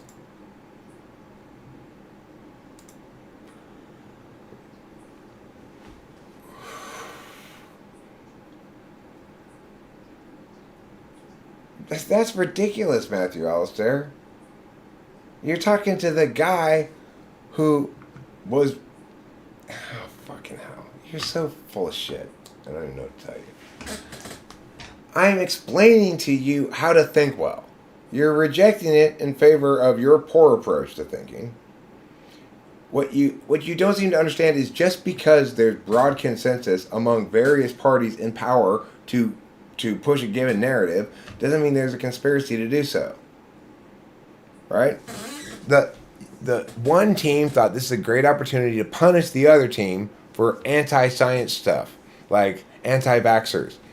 And they just, people are stupid. What the problem is, Matthew Alistair, you're both demonstrating my point, people are stupid, and failing to get it. People are stupid. You think there are some people out there who are magically smart, who can predict how things are going to play out. No, people are fucking stupid.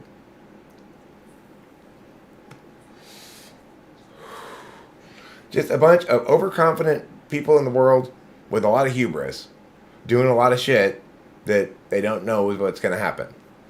That's reality. So, I mean, you are too concerned with who's to blame. That's your problem. That's why you're not thinking well. Don't make me mad with your fucking rancid form of idiocy. At the same time, don't forget, I get it, it's young, right? You're young. I believed stupid shit when I was young too, okay? So, I understand that. But I also get your TI polar, so there's only so much you can do.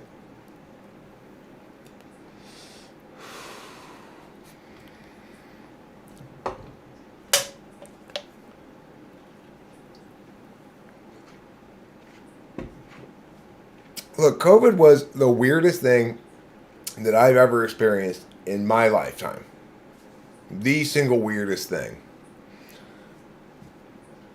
But remember, I was not censored and was explaining what everybody should think about it right away at the very beginning.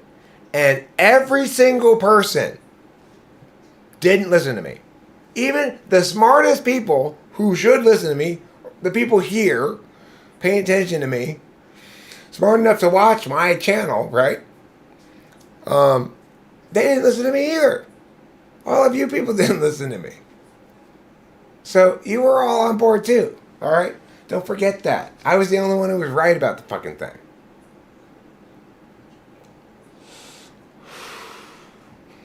You were all part of this problem, and now you're trying to blame other people who were part of the problem and not yourself. Fuck off.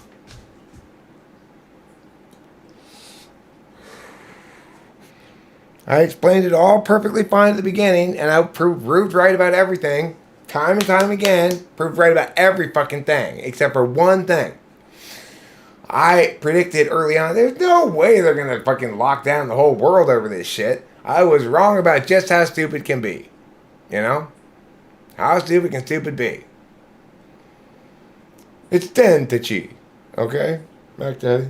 His name's Pater Dentici.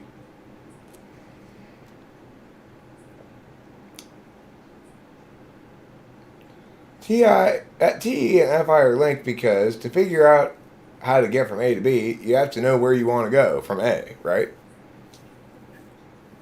Oh, that's good. Lie last. You know, no, Peter didn't teach you. I listened to you, what you were trying to say, and correctly articulated to you that it was wrong. Doy. God, is everybody just trying to piss me off tonight? Stop it. This mescaline cactus isn't doing anything. It's pissing me off. Might as well just go to bed.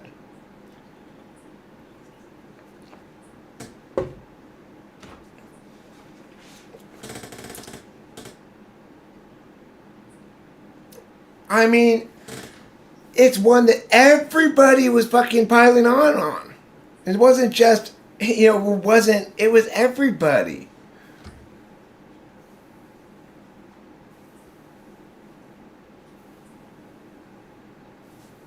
Okay, I'll respect NI. The best way I know how. What could be more true than putting you on timeout?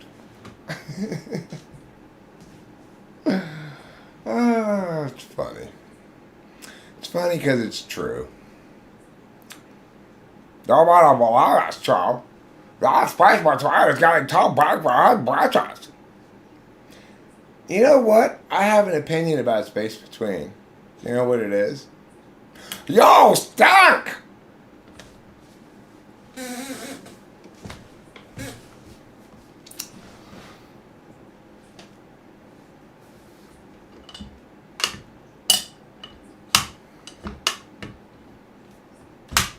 Oh, really? I'm glad to hear somebody has some info on this. Bogdan, thank you.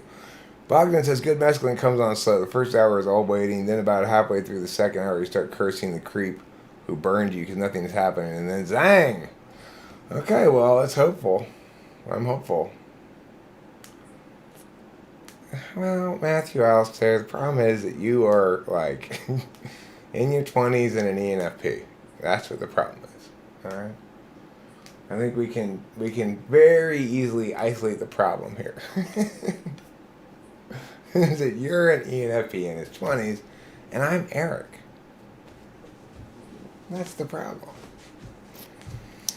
Eric's a big pain in the ass, you know. I don't know if you're familiar with this, Matthew, but Eric is not he's prickly, that Eric. You gotta watch out for that guy. He's a prickly old man. He's a grandiose narcissist.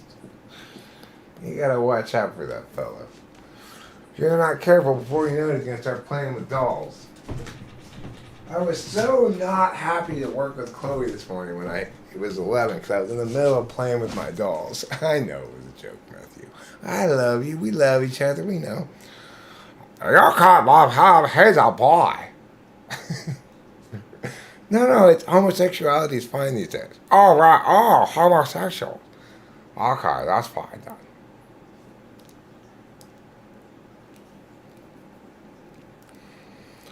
You can't love him. That's homophobic. No, Tiffany, that's homosexual. Okay, homosexual is fine.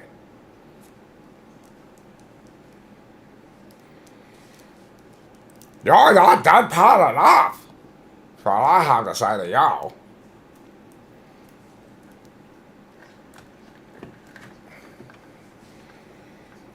You're the best around. Tiffany, you always say the sound that is right to hear. Tiffany, you are a special dear.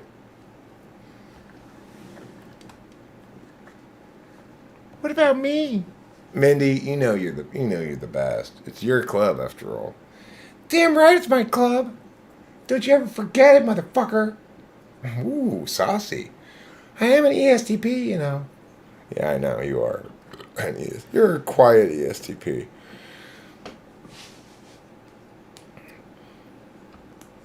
And bam, bam, bam, bam. Breakfast at Tiffany's. Bam, bam, bam, bam.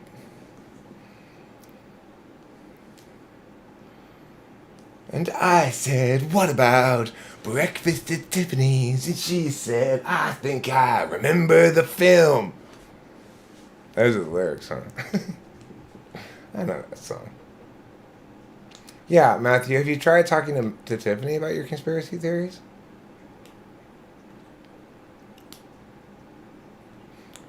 She's not a really very good listener. Well, like I said, not really a whole lot of effects. I mean, I started feeling kind of a general headiness about half an hour in after I ate it at first. That hasn't really changed. Um, but I followed the instructions. It's not just peyote though, Peter didn't teach you. I'm not eating peyote. I'm eating San Pedro cactus. So you have to eat a lot more San Pedro cactus to get mescaline than peyote. But um, apparently, well, I mean, I read a bunch of contradictory things. But one of the things I read said that peyote has mescaline plus a little other stuff in it, and the San Jose is like just straight mescaline. And I ate the amount recommended, which is you get a piece of cactus about the size of your forearm, and I,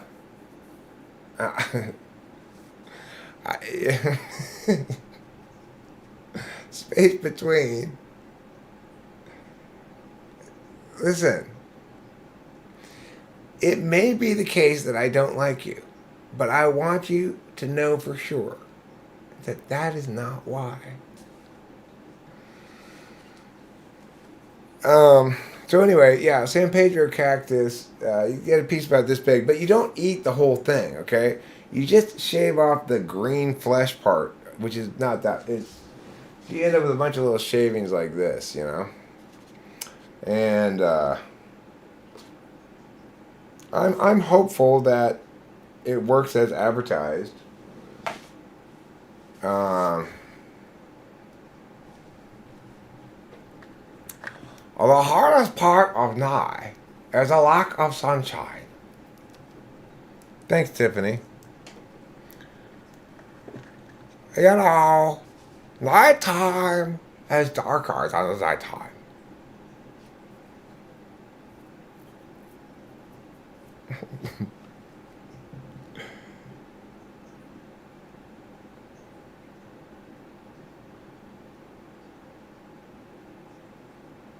Oh, that doesn't work. You know, if you think that's gonna work, you don't know anything about Eric.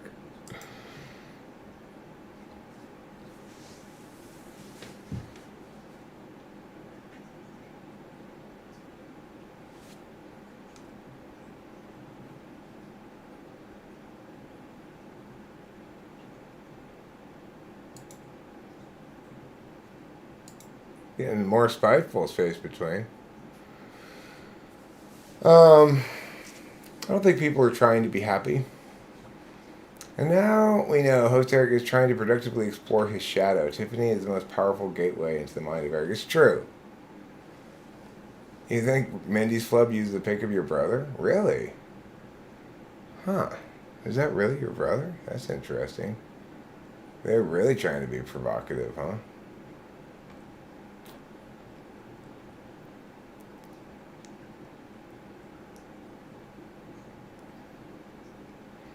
No, Tiffany definitely is the Eric I dream of being someday, you know? Where I'm just free from logic and intuition and just. Well, I was, that's why. Tiffany has just one real ambition in life. She wants the superpower so that she can change from herself into a hot air balloon. Because, like a hot air balloon, she sees everything, she hears everything, and she floats majestically in the sky.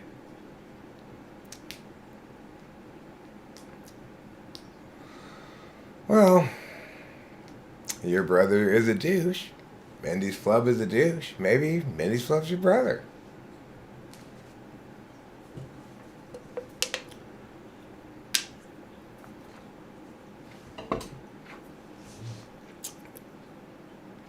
Uh-oh. We've got a serious problem that's going to have to result in an intermission here at some point where I put on some music.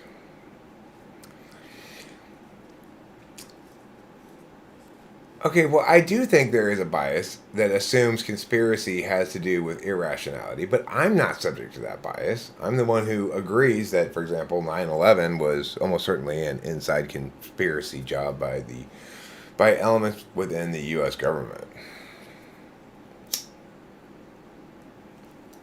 You think I'm dumb in the way that everybody else is dumb. That's never going to be right, okay?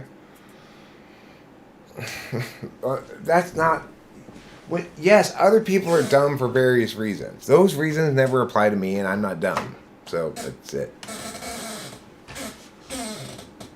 Yeah, I think it was an inside job. Of course I do. No, I'm not conspiracy minded. I'm correctness minded, fucktard.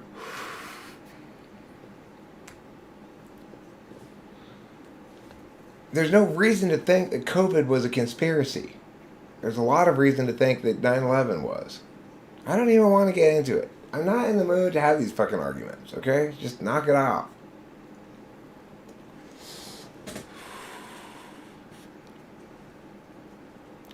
I did posit to Rachel the other day that if COVID had been what if COVID was an intentional lab release rather than an accidental lab release, which I still maintain is the most likely scenario, if it was an intentional lab release, it probably was released to with somebody thinking, okay, well, this is a way to prep the human immune systems for SARS so that we don't get wiped out by a more virulent strain of SARS. We're going to release this idealized pandemic that only kills super old people and leaves young people alone, is how it first expressed, right? So, but whoever released it anticipated the exact opposite response that the world gave it, you know? So that's just pure speculation, right? It's pure speculation. But it makes sense in a way that what you're talking about doesn't make any sense.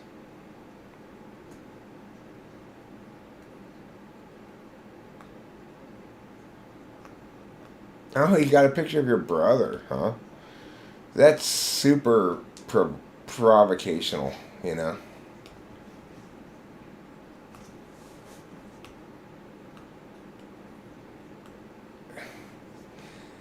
The problem with doing marijuana edibles is, um, right. So what are you suggesting we do? What's your advocacy? That's the problem with conspiracy thinking, is it's completely divorced from any real advocacy. It's the alternative to doing genuine public policy advocacies. It's an alternative to doing genuine public policy advocacies. Every time I go into any idea of how an issue they bring up could be addressed from the ground level, from a full understanding and belief of it, they don't want any action to be taken. Yeah, I don't think it's actually Rachel's brother. Um, I mean, yeah, I've shot a few shots over the bow of Rachel's brother. Like when Rachel's brother's wife to be's mother, I guess his future mother-in-law, sent Rachel an invitation to things. Uh, she replied back with some discussion with me,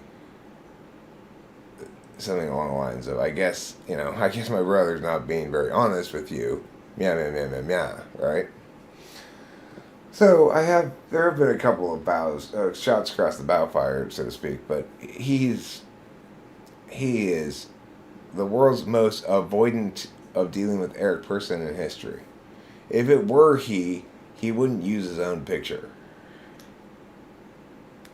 So yeah, it's kind of creepy. Like, I know I talk about it, but no, I wouldn't be like, holy shit. What? You're not getting my point, right? Like, what's your advocacy?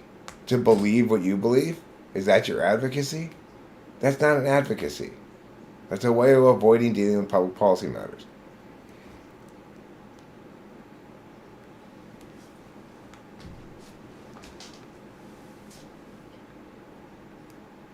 And I mean, it's like if you wanted to talk about COVID in an effective and meaningful way, you talk about the abandoning of rule of law.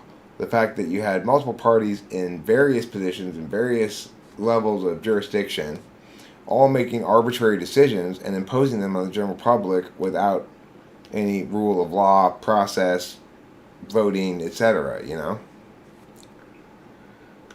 No, it's not, though, Matthew Allister. Have you ever been to a local zoning? Have you ever applied for a business license in a city?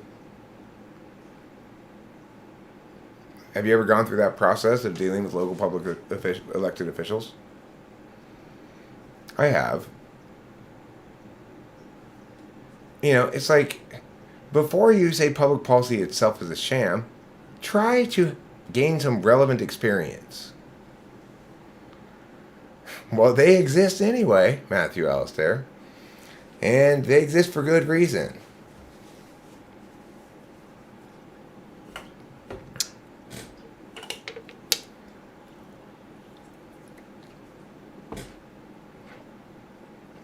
If you want to see an example of local elected public officials going wrong, then go to the CVS on the corner of St. Gabriel Boulevard and Las Tunas. They do not have enough parking in that parking lot for the amount of traffic they get there. I'm giving you an example right now of what happens when you don't zone well and you don't make sure that businesses who are occupying spaces have enough parking afforded for them, you know, for the kind of amount of traffic they anticipate getting. That's kind of the nuts and bolts work of local public officials. But you don't care at all about the truth. You care about the truth.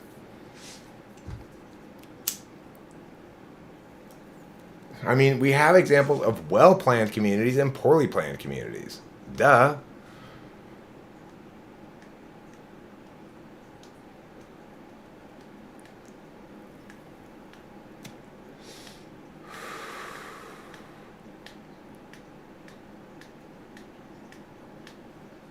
That's all the proof we need that it's better to do things well than poorly, right?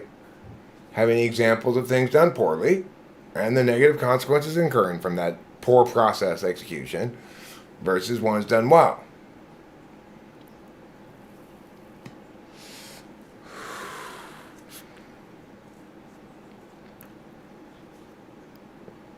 You're just being childish.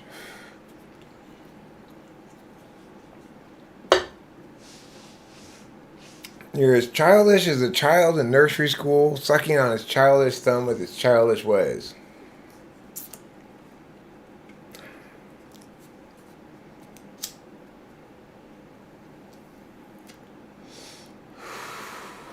People will say, I don't want to think about that, thinking that they didn't think about it, right?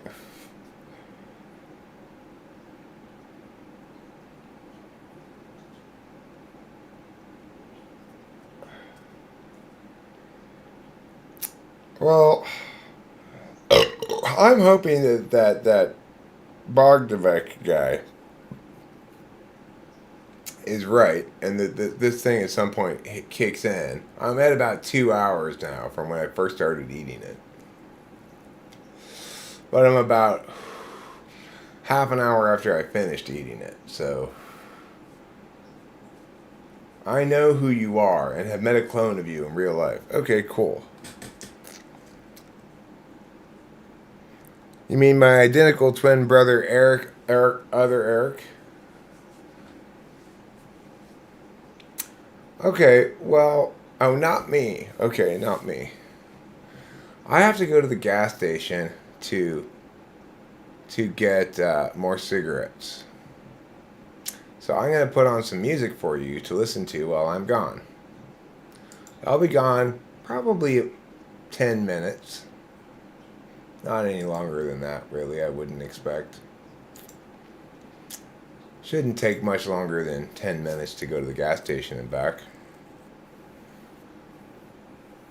Then I'll be able to pull the car into the driveway when I return as well, so that'll be out of the way. I won't have to worry about that.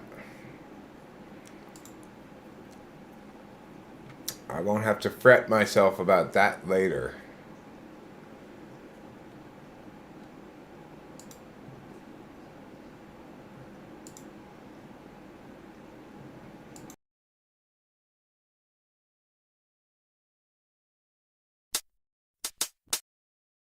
The battle's ever waging and the battle's never won. If you stop yowing, then the fighting's all done, and the fight's been raging, though the war's no fun. If you're not engaging, then the fight's unwon. The battle's ever waging and the battle's never won. If you stop yowing, then the fighting's all done, and the fight's been raging, though the war's no fun. If you're not engaging, then the fight's unwon.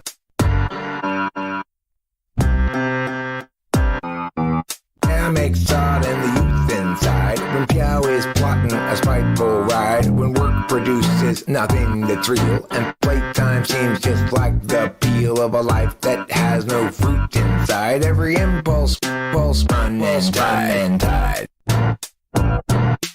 Run and tide. The battle's ever waging and the battle's never won. If you stop yowing, then the fighting's all done. Fight's been raging, though the war's no fun. If you're not engaging, then the fight's unwon. The battle's ever waging and the battle's never won. If you stop yowing, then the fighting's all done, and the fight's been raging, though the war's no fun. If you're not engaging, then the fight's unwon. The battle's ever waging and the battle's never won. Fighting's all done, and the fight's been raging, though the war's no fun. If you're not engaging, then the fight's unwon. The battle's ever waging and the battle's never won. If you stop yowing, the fighting's all done, and the fight's been raging, though boys. If you're not engaging, then the fight's unwon. The battle's ever waging and the battle's never won. Stop yowing, then the fighting's all done. Fight's been raging, though the war's no fun. You're not engaging, then the fight's unwon.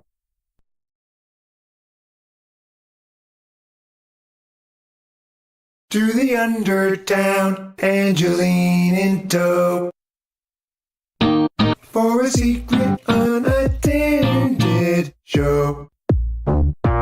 Under blazing blue and tropical skies, Angeline is stuck with you. She can't stand other guys. Stay running till the chase is done. Hide your loot and your tracks.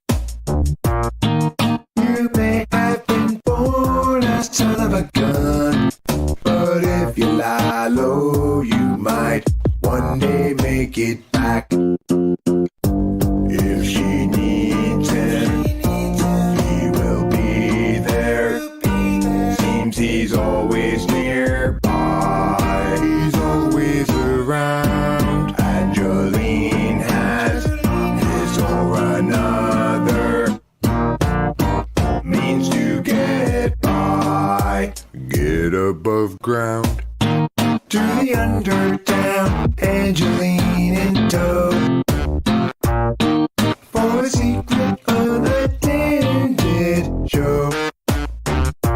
Under blazing blue and tropical skies, Angeline is stuck with you. She can't stand other guys. Stay running till the chase is done. Hide your loot and your tracks. You may have been born a son of a gun, but if you lie low, you might one day make it back.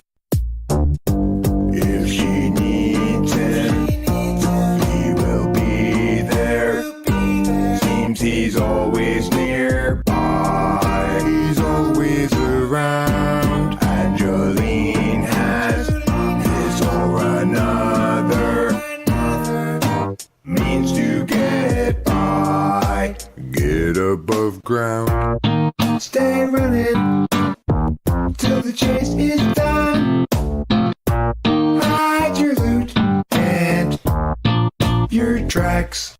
You may have been born a son of a gun, but if you lie low, you might one day make it back.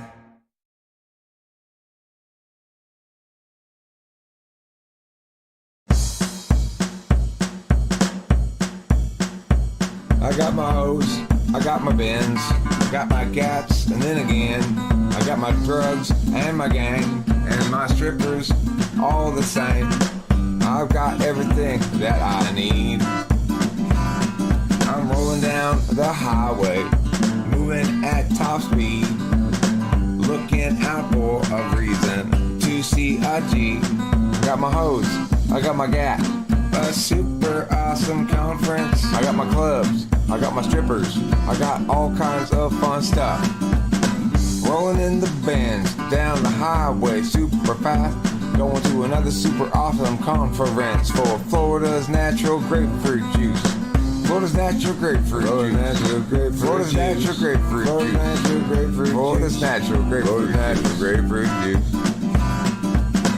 Get your hose, got your gats, got your guns, got your bands. Yeah, don't forget your grapefruit juice, my friends.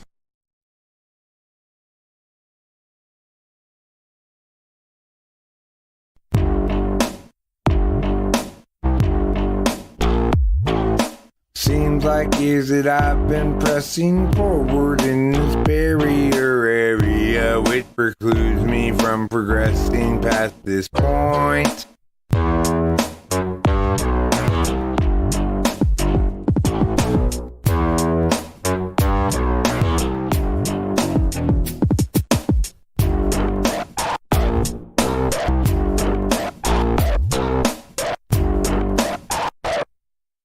Every time I step on that, I learn just as little I know about what. Every time I step on that, I learn just as little I know about what. Seems like years that I've been pressing forward in this barrier area, which precludes me from progressing past this point. Wherefore art thou, Borneo? And wherefore were you Guam? What for did you get thorny though? Did you have another fight with mom? When so forth cometh that, and whosoever is that on its back. Every time I step on that, I learn just as little I know about what paranormal stuff. Every time I step on that, I learn just as little I know about what paranormal stuff. Every time I step on that, I learn just as little I know about paranormal stuff.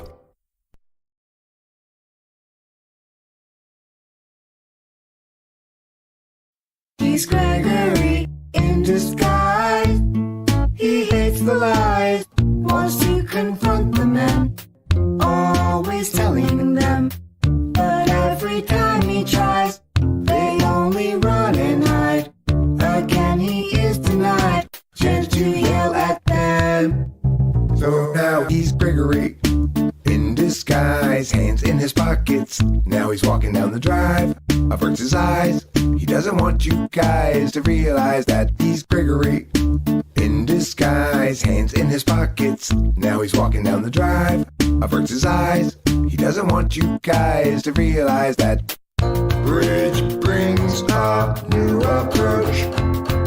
Sneakily, he'll try to encroach up on the guilty. Then he'll finally get his chance to yell at them. He's Gregory in disguise, hands in his pockets. Now he's walking down the drive, averts his eyes. He doesn't want you guys to realize he's Gregory in disguise, hands in his pockets. Now he's walking down the drive, averts his eyes. He doesn't want you guys to realize that he's Gregory in disguise. He hates the lies, wants to confront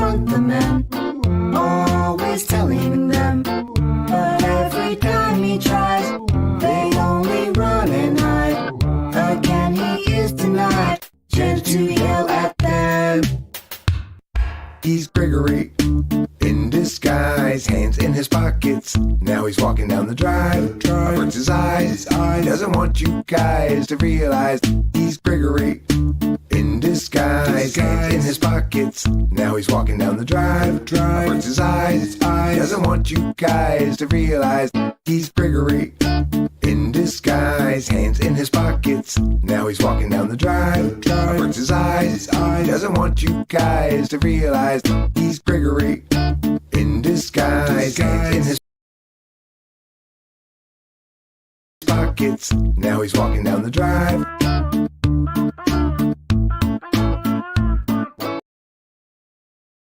He's Gregory.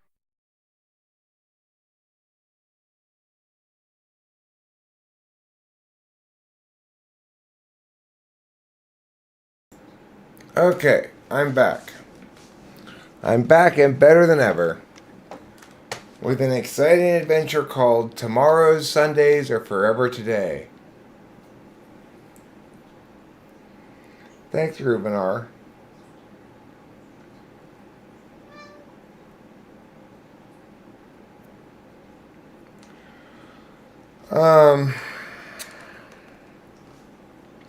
Oh, kitty man. What an important kitty man you are. Yes, I see the value that you bring to this establishment. You're our dog cat. This cat, Rachel and I walked around the block the other day, not yesterday, a few days ago. And this cat walked all the way around the block with us.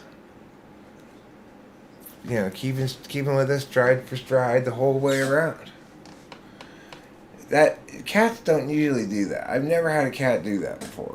I've had cats my whole life. They walk to the end of your yard and then they watch you walk off. That's what they do. This cat walks all the way around the block with us. Do you think existence is an act, or is it the is of a thing?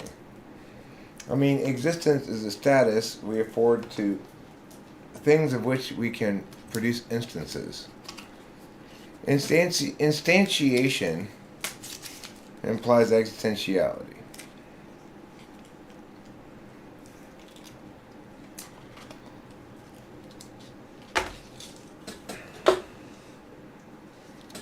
We need to remember that these terms are language-only terms, right? There's a difference between referential terms that are speaking about something physical, like this cigarette paper is referring to this object. This you can see in your visual frame of reference. Existence is not that kind of thing. So it's a different kind of word. We need to understand it as a different kind of word. It's a purely map-making term. It's frame-level language, not contention-level language. There's another tomorrow before yesterday's Sunday afternoon Sunday. There's never another tomorrow before yesterday's Sunday afternoon Sunday.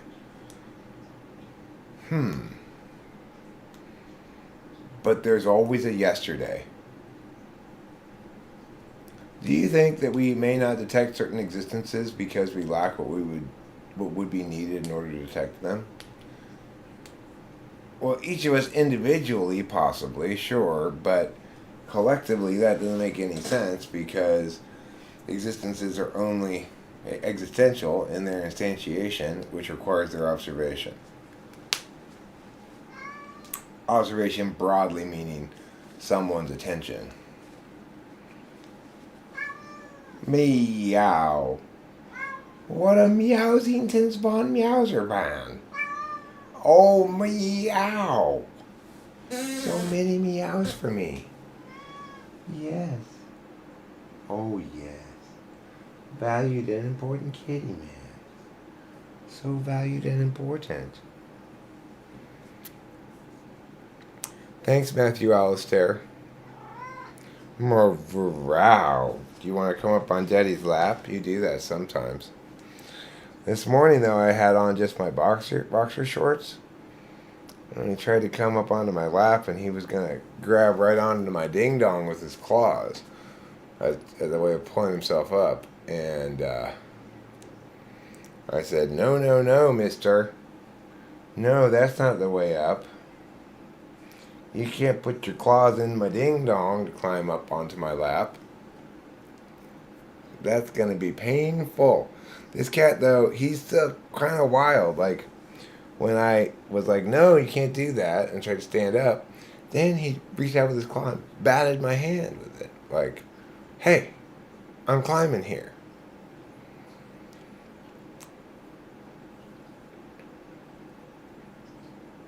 Well, I mean, you can't provide a single instance of something that's not been observed or attended to by somebody. That's how we know that existence requires an audience. Is that you can't present a single example of anything without first attending to it. So, in other words, existence without observation doesn't exist because you can't instantiate it.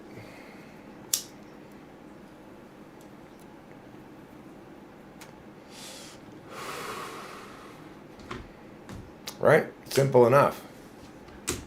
And you're forgetting that existence is a term that we use in mapping things. It's not referential to something real. It's a set label.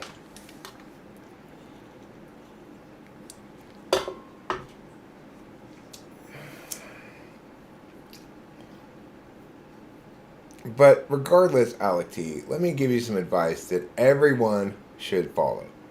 Don't let a cat climb onto your lap by digging its claws into your ding-dong. If you want to deny that truth, you and I are going to have come to fisticuffs. Okay? Because that's the truth I believe universalizes. It is never a good idea to let your cat... Well, they don't exist yet. That's the point. It is the case that we continue to discover new things, and when we discover them, they come into existence. We might then sort of backwards-lookingly conclude that they existed before they were observed. But, I mean, the argument would be if things do exist before they're observed, it's because of God. There's a grand observer who observes everything. It's really the best argument for God, but it's not really consistent with how reality works, which is we each render independently on our own box. We're not in a shared reality exactly, I don't think. It doesn't matter, right? These kind of mapping things are mapping masturbations because they don't link to anything real.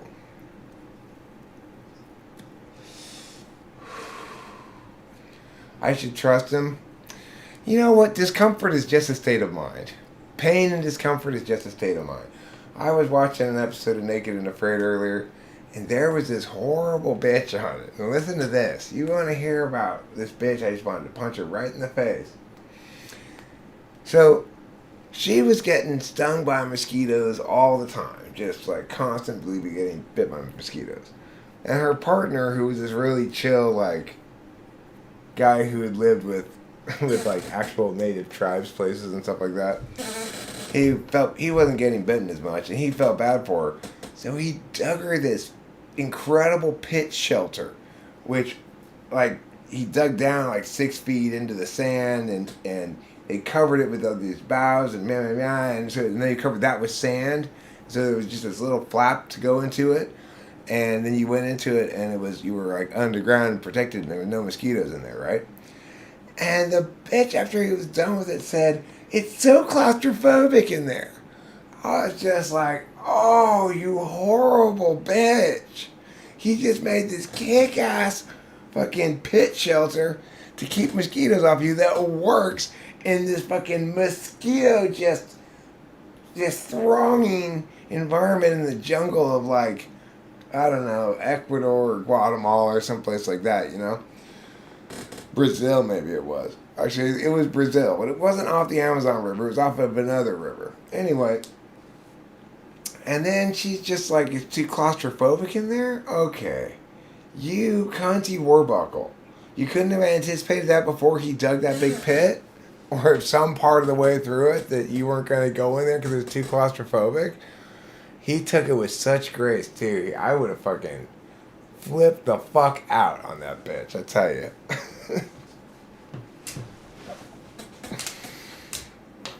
What a complainer. But she lasted the whole 21 days. And she also wouldn't. She didn't like to eat the stingrays that he killed in the river. She didn't like the way it tasted. You fucking complainy little bitch. What are you even doing on this show? Just 21 days of suffering and complaining. And being unsatisfied with your partner's badassery, you know? That woman really chapped my hide, I'll tell you.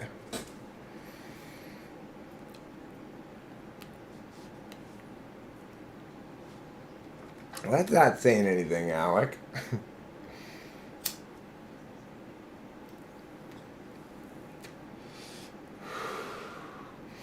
Well, only retroactively.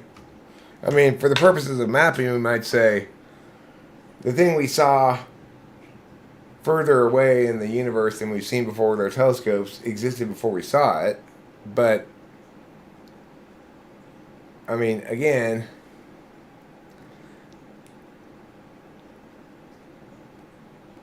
Alec T is an INFP fly guy, okay? INFPs are tender and juicy. You're an ESFP. Would you like to be a mod? You can be a mod. I don't care.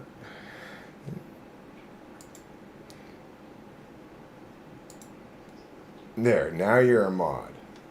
Okay? Don't do anything bad and you're fine. I've already typed God and the rest of them, okay? Look. God is an ESTJ. Old Testament God, okay? Fly guy, but if you do something uncool, then I take it away from you. Like Boba Fett, his clumsy TE polar ways got his mod removed when he accidentally banned a couple of people the other day. By just leaving his phone in his pocket or something.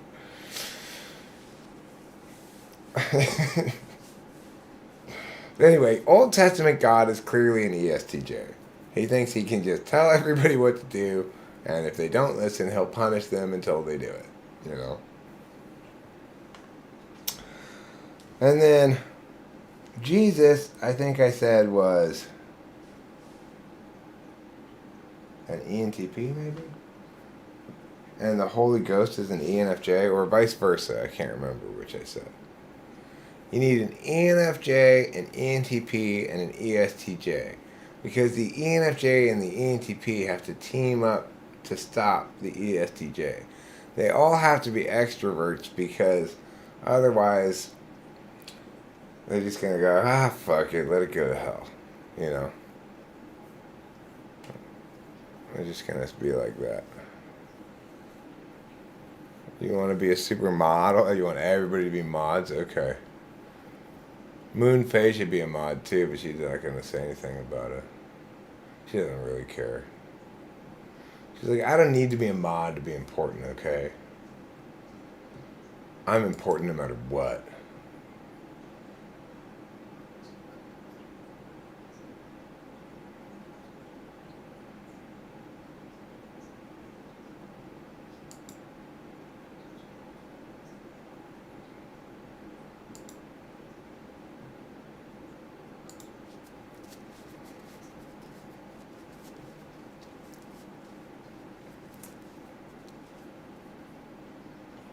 Well, you see, ESTJs, they need one guy who's going to argue them on TI grounds, and one guy who's going to argue them on FENI grounds. They'll get defensive with the ENFJ, and that'll make them push them where they need to be pushed. And they'll get convinced some by the ENTP if they're not being fair. But ultimately, it won't matter. They'll just do their meowing ways. Until finally, well, that's why the ENTP had to be born, right? Because there was just too much conflict between the Holy Ghost and God. And God wasn't listening to the Holy Ghost. There wasn't enough. There is no goal of it. Why does everything have to be a goal, okay? Let's just not play goalie. Don't be Andre Vasilevsky, all right? Because if there's one thing we all know about Andre Vasilevsky, it's that he stinks.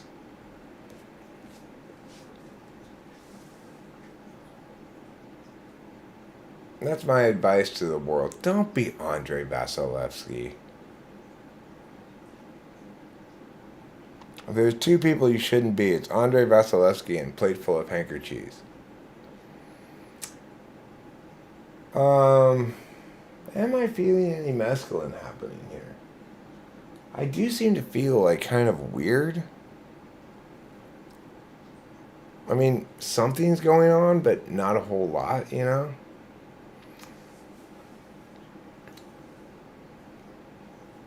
I don't have wordless thoughts that aren't music, really. I do have NI nubs, as I call them, or stubs. Well, yeah. The only drug that made me make bad decisions was alcohol, and mostly it made me make bad decisions about whether or not I should drink more alcohol. You happen to like Andre Vasilevsky? Well, you know what? I do too, but Tiffany doesn't, and so she insists that I be on her team about it. I would like Andre Vasilevsky, but I'm not allowed to by Tiffany. Anytime I try to defend him, she says I'm getting too big for my britches.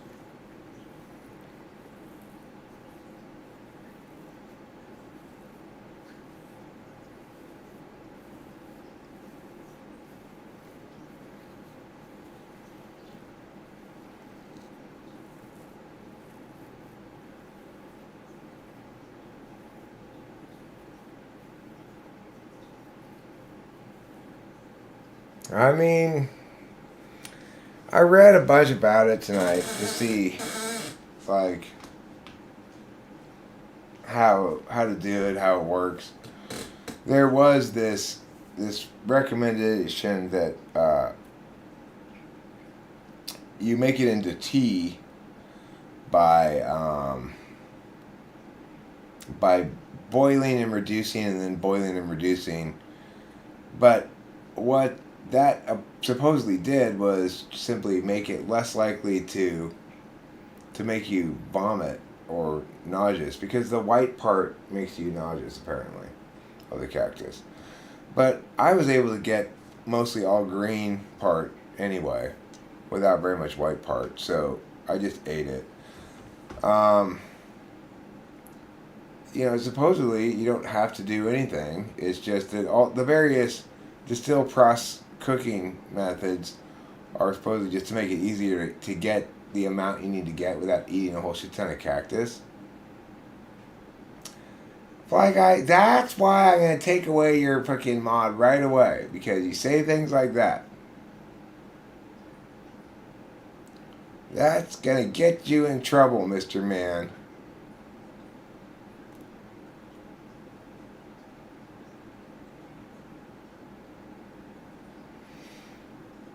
I mean, the thing is, when you take all of the green part off of the amount of cactus that I got a bigger plate of green part than they had in the picture that I was looking at.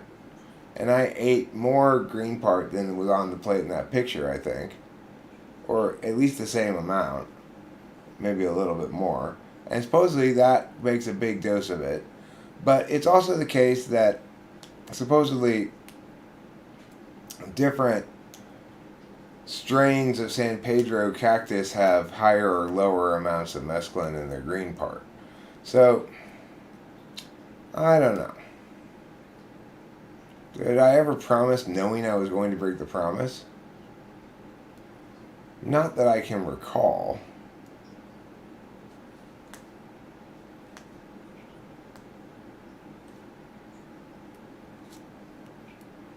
Yeah, I read a shit ton of fiction. All growing up, I read nothing but Swords and Dragons books. It's like, all through school, I was always reading Swords and Dragons books under my desk.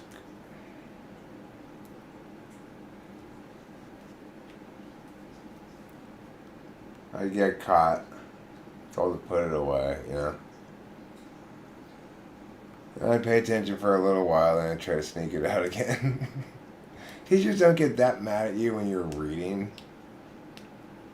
You can get away with it a little bit more than other things that you might be doing in class.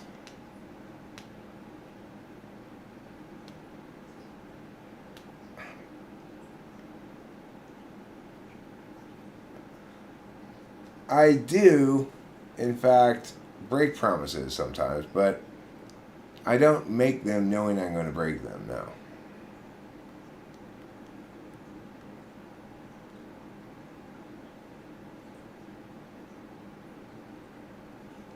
Welcome to the dark side at Fly Guy at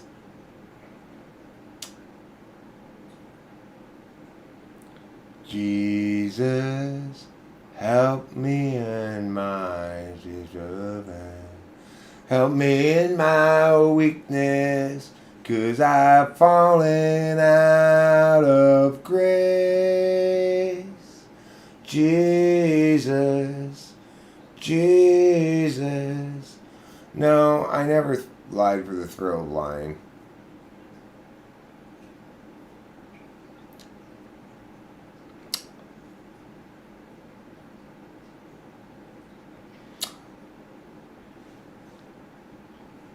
I do need Jesus, but I already have Jesus. What's a much more tricky question is, does Jesus need me? Probably not. It makes it kind of a one-sided relationship, you know?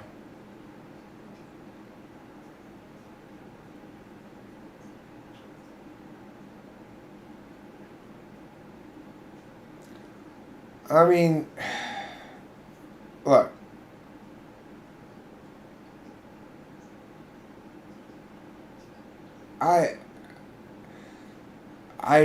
I guess I lie less, say fewer untrue things the older I get.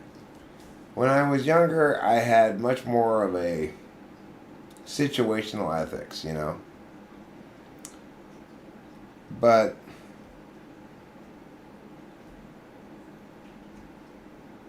well, that's a Velvet Underground song.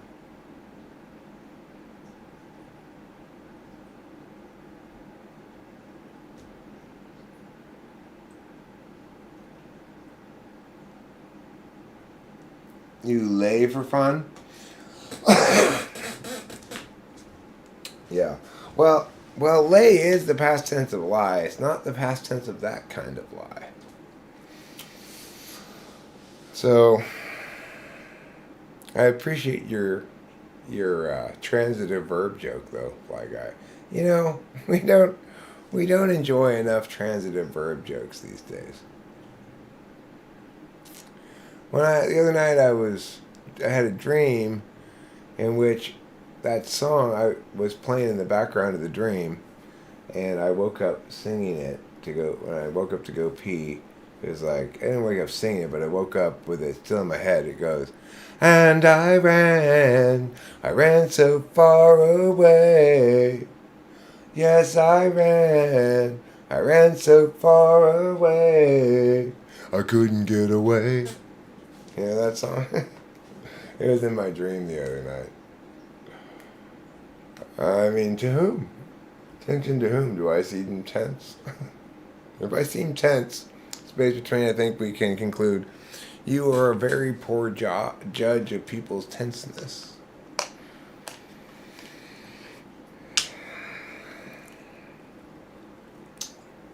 I mean, I do seem tense, but that's TENTS. I'm not rats in a tent.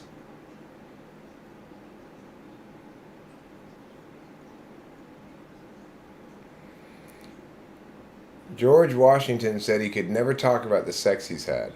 That's because he could not tell a lie.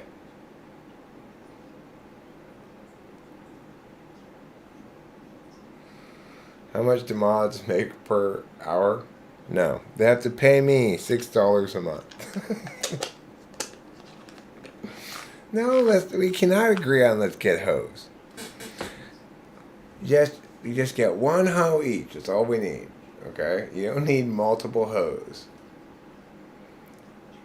I didn't interpret my dream. I just woke up singing that song. I don't think it meant anything. I don't know where it came from. Why did I start singing that song in my dream? Or why was it playing in that dream? I don't know. I have no interpretation of it. I don't think that I need to run so far away or something or any stupid shit like that. I just think it was a random song in my dream. Both, I guess. I mean, there's nothing to moderate if I'm not here.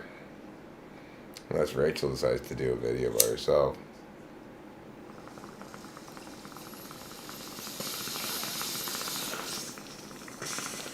She actually seems pretty crashed out in there. Lights are all the way out, and yeah.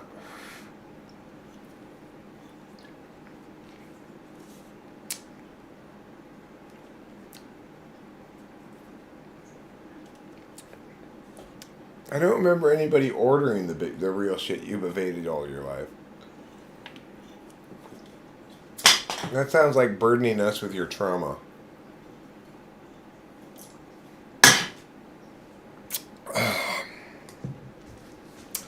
Don't burden me with your trauma.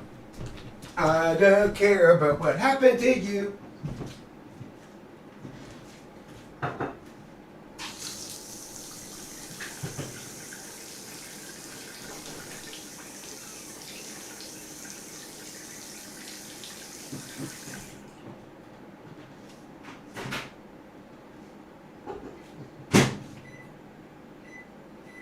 That's such a good song. Don't burden me with your trauma.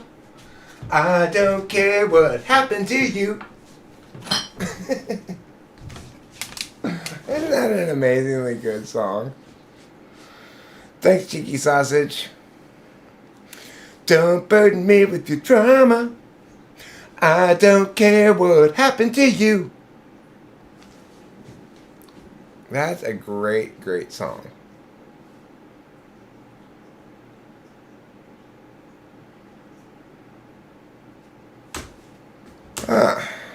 Well, we have a massager in the bedroom. It mostly gets used for massaging, actually. Not exclusively, but mostly. I can use it to get my neck.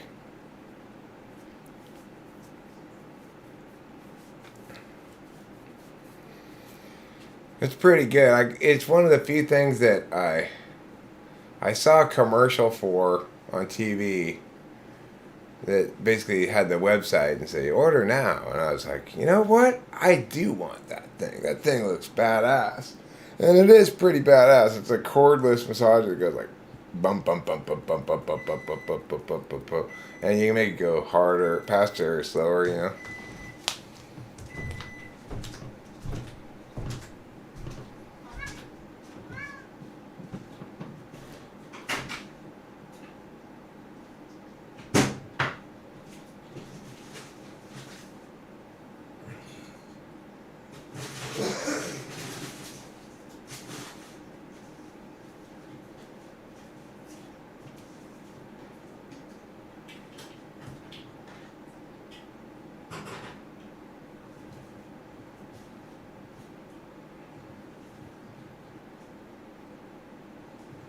Don't burden me with your trauma.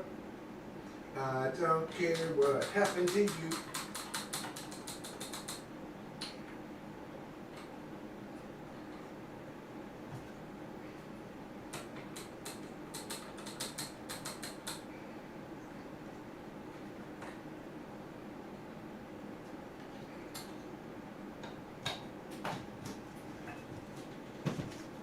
That song's kind of a lie, though, because the truth is, if I heard about it, I would care what happened to you.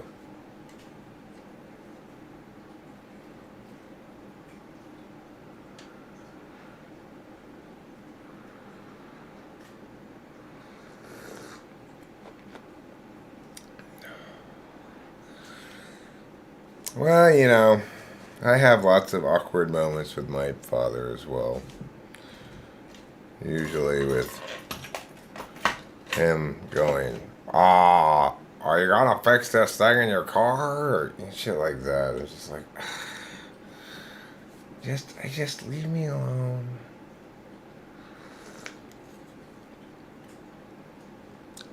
I know how irresponsible and what a child I am already. Stop rubbing it in, you know? Just stop already. I don't know. I don't know what he'd make of it.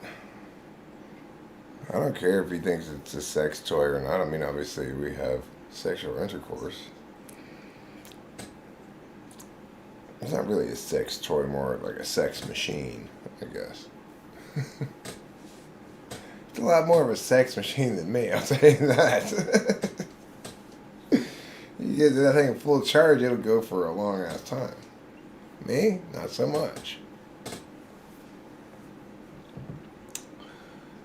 It's like, I don't want to get too winded.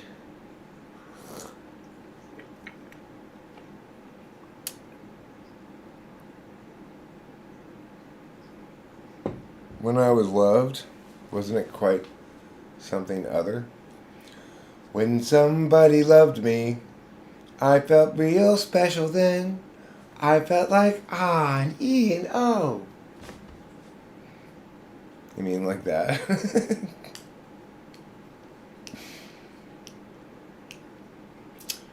Oh, Alex T, you're being too heavy and serious and stuff.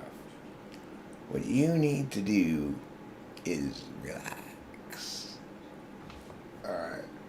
Existence, fancy things like that, they will take care of themselves. Okay?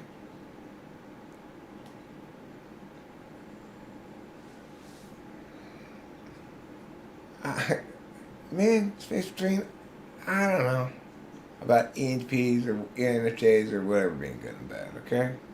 Don't be a douchebag. Alright, you got saved by Winston's mom. We just removed your message. I'm just telling you that Rachel and I have a wonderful sex life because we're compatible with each other. We both feel safe and we love each other and we have a good time. You know? Okay? It's not a performance activity. It's not a sport.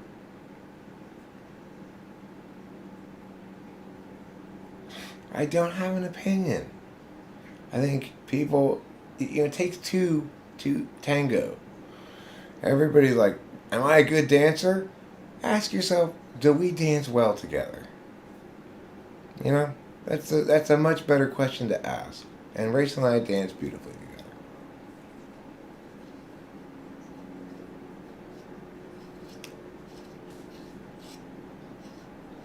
People think about it like they talk about it like it's a solo endeavor, like playing tennis or something. So sex is always doubles.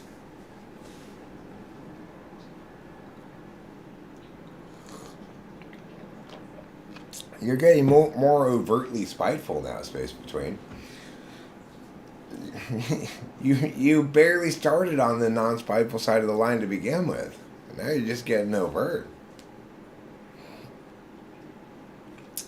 You know? That shit eventually gets you banned, then you just wasted $6 for nothing. No, you're just being spiteful. Don't lie. Lying is just doubling down on your spitefulness, you know? Yep. Okay. I'm timing you out. Next time I'm going to ban your ass. So, just, STFU.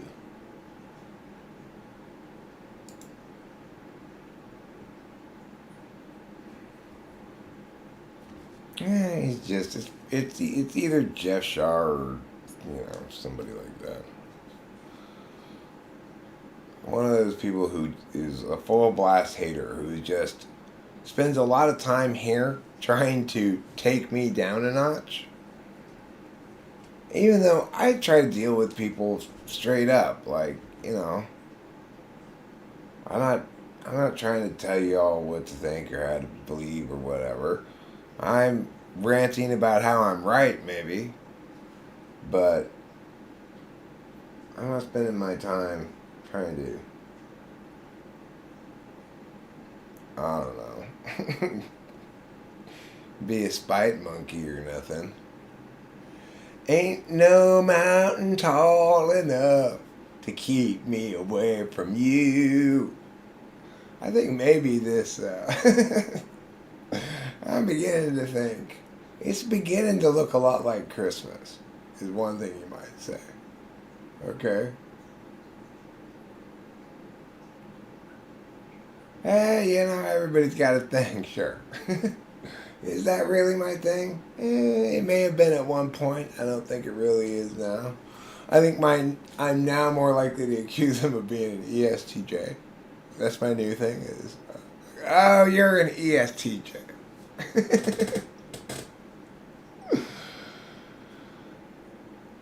The people who I see something of yourself in irritate me. I don't engage with such people a whole lot. Not necessarily. Like Aga doesn't bug me. I see people I see a lot of myself in. I mean, I don't even know what that means. I'm an SI person, right? So I see myself as my own experience, a compilation of my own experience, and or a pile of my own experiences. It is beginning to look a lot like Christmas. Everywhere you go, from the meowgity meowdy meow to the meow meow meow meow meow. There's bells and whistles and shit tons of snow. It's beginning to look a lot like Christmas.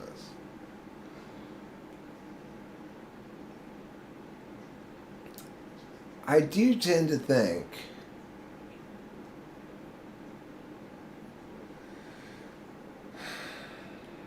well, one's going to lose if they talk about it. And that's the thing is it's hard when you're two ENTPs for the loser and the winner not to both be aware of who the loser and winner is.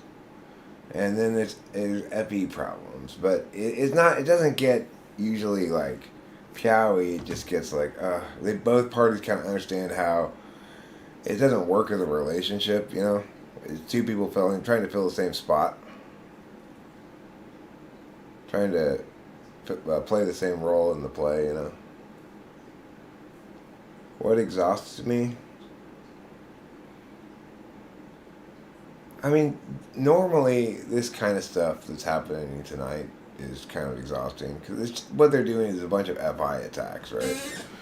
It's like, and then FI attacks and then weak ass any spinning, right?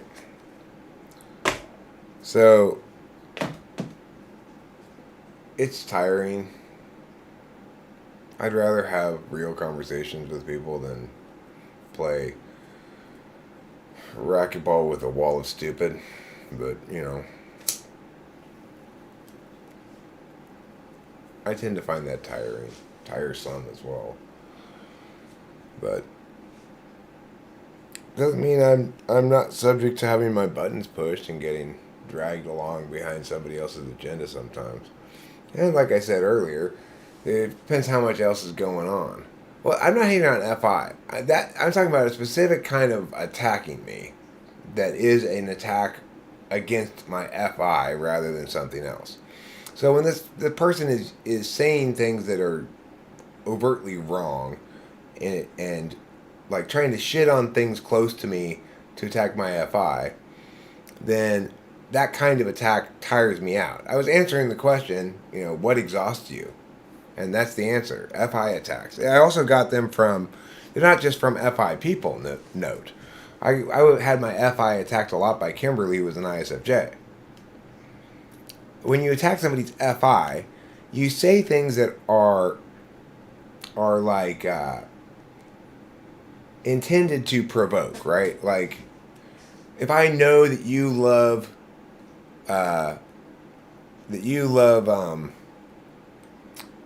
Huey Lewis in the News, and I go out of my way when you're around to talk about how shitty Huey Lewis in the News is, that's an FI attack, right?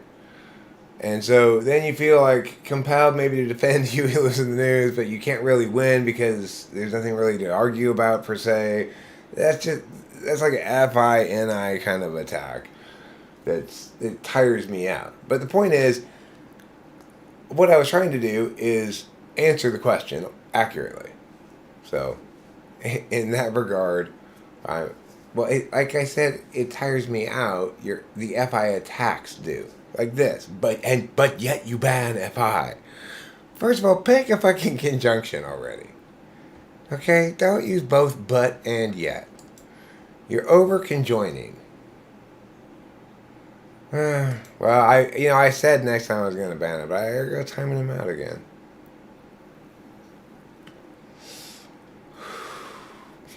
I'm not trying to say that feelings are bad or FI is bad or anything. I'm recognizing that when people are trying to prick at my feelings continually, I find it tiring. Because I'm not very good at defending against those kind of attacks, I guess, and or I'm continually having to try to shift the frame back to the proper frame. If he crosses the line and you do it, I probably won't object.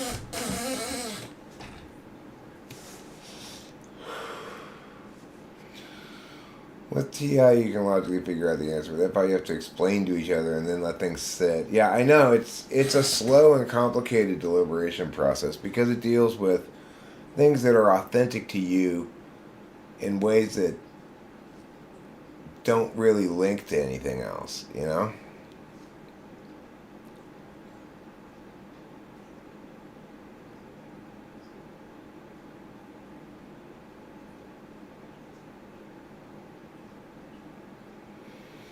FI a lot of times is about splitting the baby in half.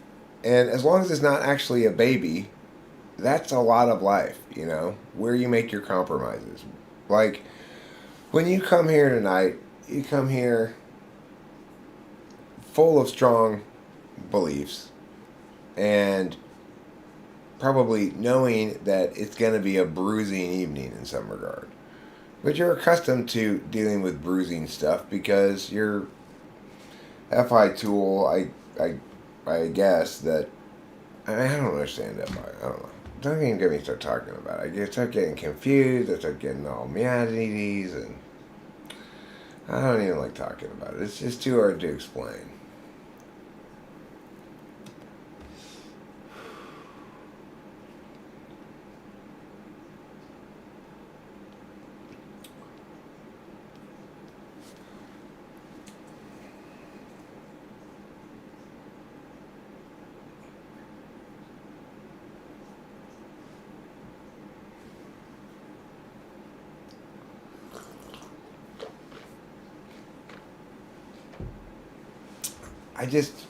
It's like a big muddy puddle.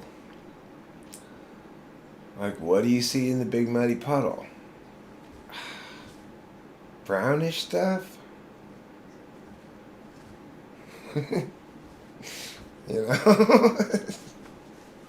It's a lot like that. It's a lot like that. What do you see in the muddy puddle? How do you answer that question? Just brownish stuff. Sure, I could look more carefully and be like, there's a swirl here, there's some like silt over there, or whatever. But really, it's just all brownish stuff to me.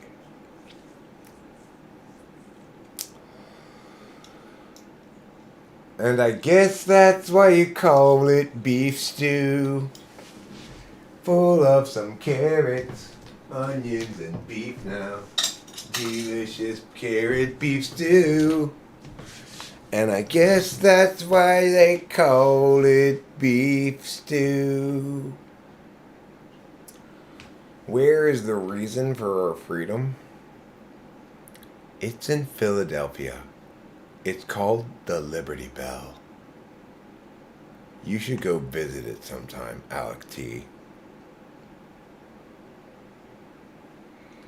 You know how some people say things like, I am Germany, and like Africa, or like, I am Chinese people. Well, that's racist, Alexei. Because deep down in our heart, everyone is America. Just remember that. Yeah, you should just listen to Tiffany, Alec.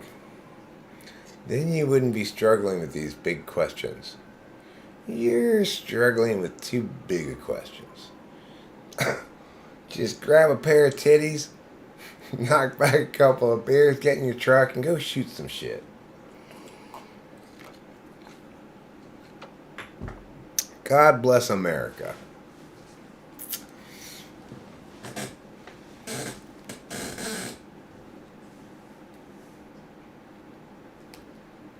Am I able to immediately quench your anger once you realize you're in the wrong? Yeah, but sometimes it takes me a little while to accept an NI wrongness. So it may be that my anger is inhibiting the quickliness with which I can know the truth of that. Inhibit the quickliness. I am feeling something for sure. I don't know what it is exactly, but I guess it's probably this cactus because I'm definitely feeling something, but I'm not like tripping hard or anything.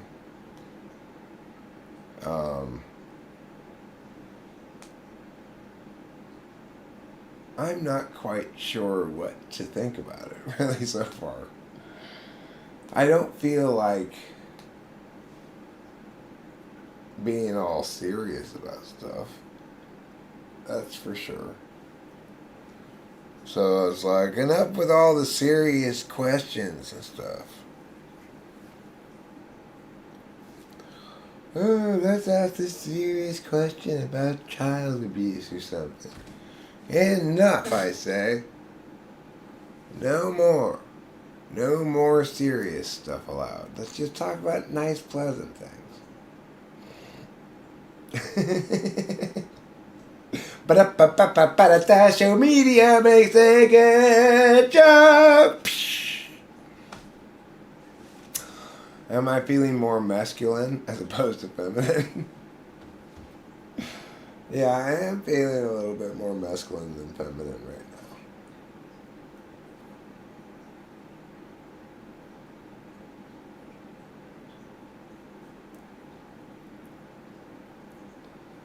So, let's talk about something pleasant.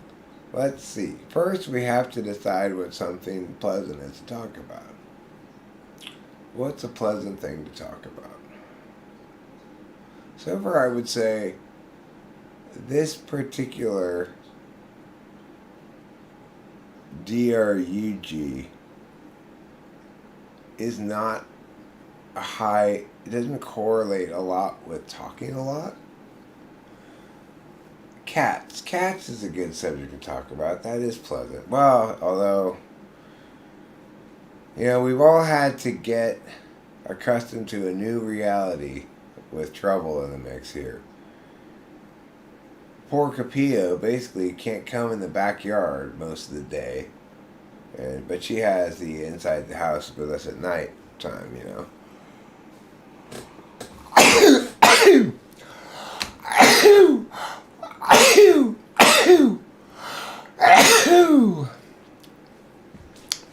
Those are sneezes. Talk about the bed framing, yeah, yeah. I think maybe I'll play some guitar or something. That sounds kind of fun. That's kind of hard too, though.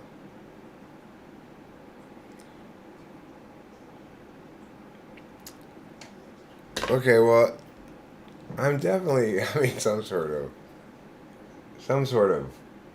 of experience of drugs.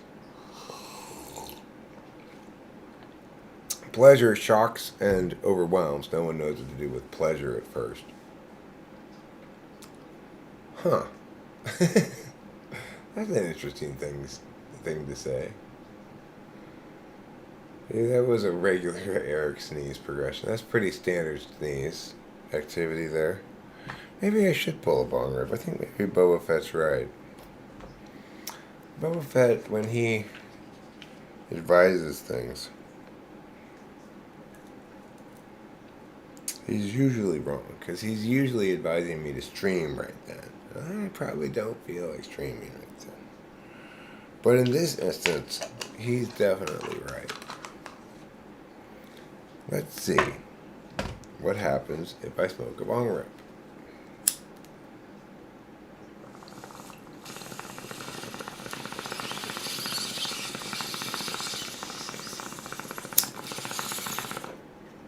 Well, you can call Matthew, but I won't answer.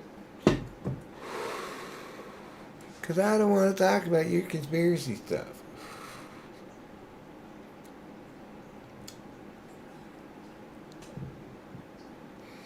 Well, I do need to go down to the old Savers again. Maybe buy another bag of dolls, a little random dolls. I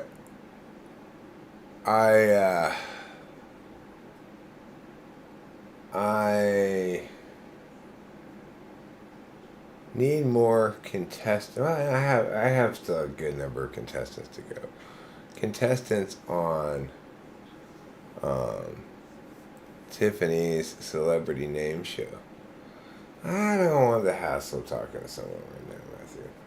That sounds hard. I'm having enough trouble just talking right now to you guys with this.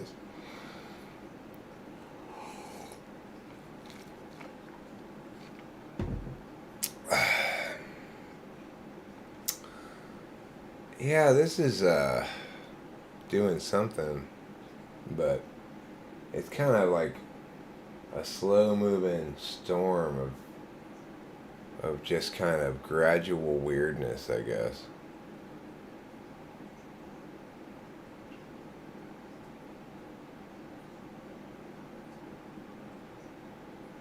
I don't need a deep breath. You deep breathe all you want. Okay? You worry about your breathing, let me worry about my breathing. Alright. Quickly breathe! Now stop breathing. Now breathe! Oh wait, I'm sorry. I said I was gonna worry about my own breathing too. My bad. It's kinda full brainy. It's kind of this full brainy kind of brainful things happening. Well, I think possibly David Berlinski is an INTP. I like him a lot. David Brin, I think, is an INTP. I like him a lot. Those are two that come to mind right on top of my head. Einstein's pretty rad. If you read his shit, He writes some cool shit. Competitive breathing. Yeah, we need to compete at breathing, Matthew. Come on. How many breaths can you do in 1 minute? Those don't count as breaths. They are deep enough. Is it correct to say the yolk of the egg is white? The yolk of the eggs are white? The yolk of the egg is yellow.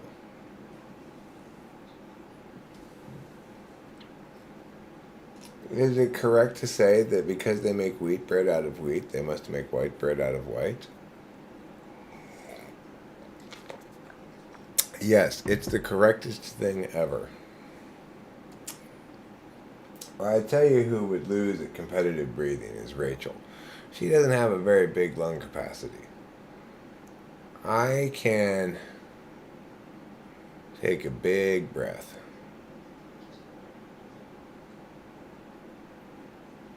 Did ESTJ Paw have at it with Scott Adams' Ma too? What does that mean? Yes, baby oil is made out of babies.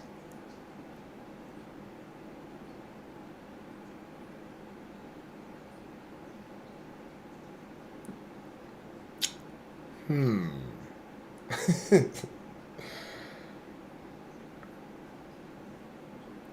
Yeah, it's made out of motors.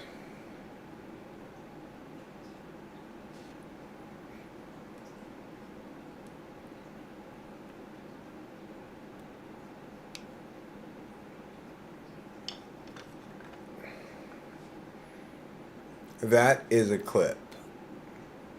It goes on a bag to keep the stuff inside from getting stale. That's what this is for. This magnet on the back of it makes it so you can attach it to your refrigerator.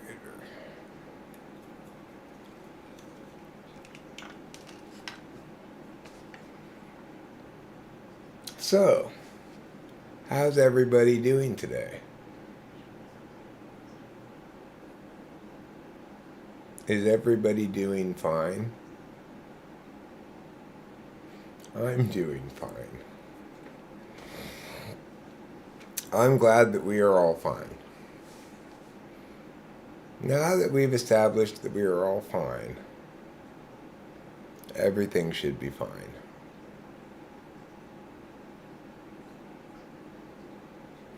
Because one of the things that goes wrong sometimes in life is occasionally things stop being fine. And then you have some kind of problem to clean up. But right now, everything's fine. Who's the finest actress? They're mostly all fine. Some of them are not so good at acting. Occasionally you come across some actresses that don't act so well. But mostly all, they're fine.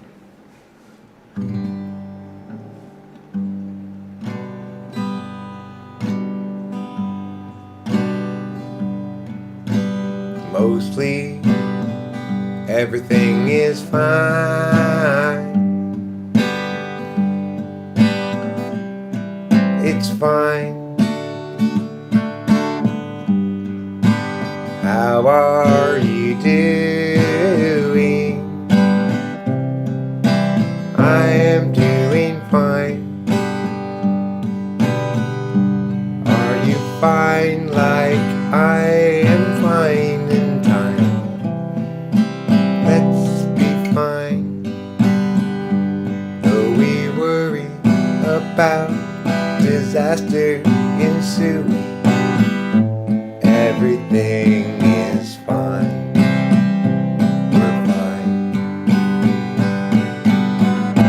We're fine. We're fine. We're fine. Isn't that nice that we're fine? Everything's fine.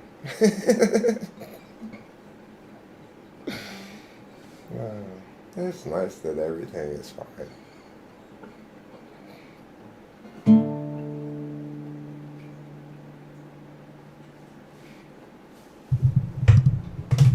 You need to step back, Mr. Microphone, because you're coming in a little hot. Like a salsa number in the middle of a July festival serving free alcoholic beverages. He's Gregory in disguise, hands in his pockets. Now he's walking down the drive, averts his eyes. He doesn't want you guys to realize that he's Gregory in disguise, hands in his pockets. Now he's walking down the drive, averts his eyes. He doesn't want you guys to realize that he's Gregory in disguise.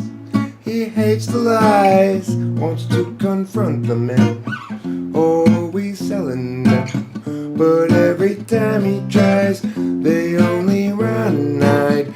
Again he is denied the chance to yell at them, until the bridge brings a new approach.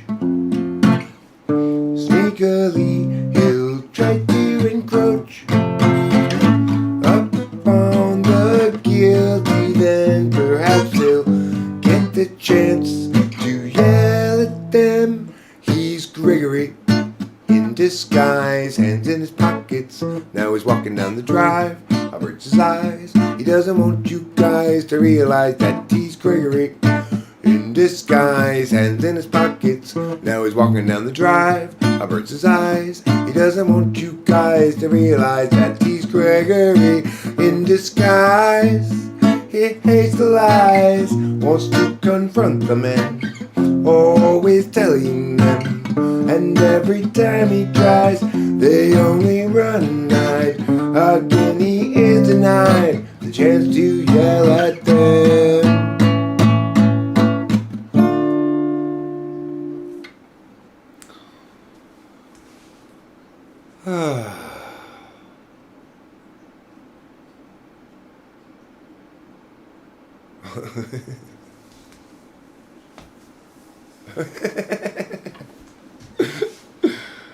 Why be fine when you could be coarse? No, Fly Guy, don't insert unneeded opinions. Fine is fine. That's good stuff. That's hilarity. That's hilarity upon hilarity. Thank you, Space Between.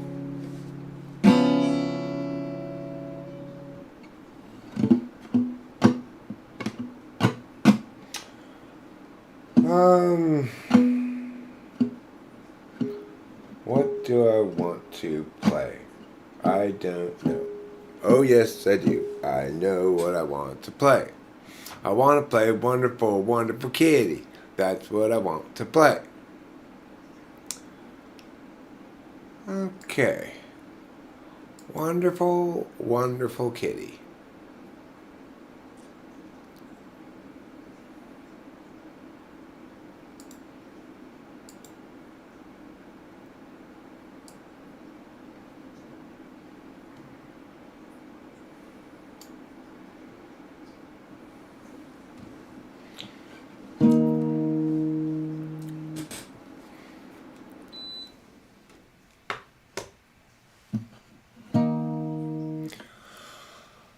Wonderful, wonderful kitty, having wonderful times. Always cleaning yourself, making sure you got clean lines. Wonderful, wonderful kitty, such a fabulous soft friend. And now it's wonderful kitty petting time again. Just let me pet you. Walk away. It's petting time. And wonderful, wonderful kitty, having wonderful times. Always cleaning yourself, making sure you got clean lines. But your wonderful kitty is a fabulousness I've never encountered before. And I know that I want to pet my kitty some more. Just let me pet you, don't walk away. It's petting time, hooray.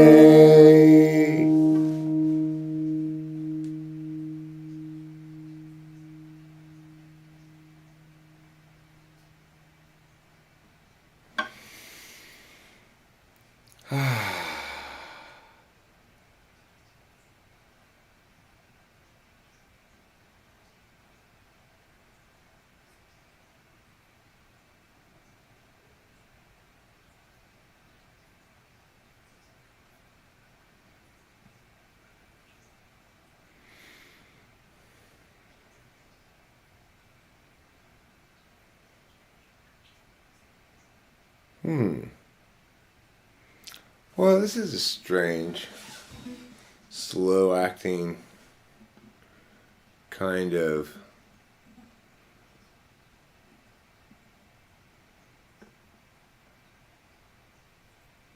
something. I don't know what to make of it.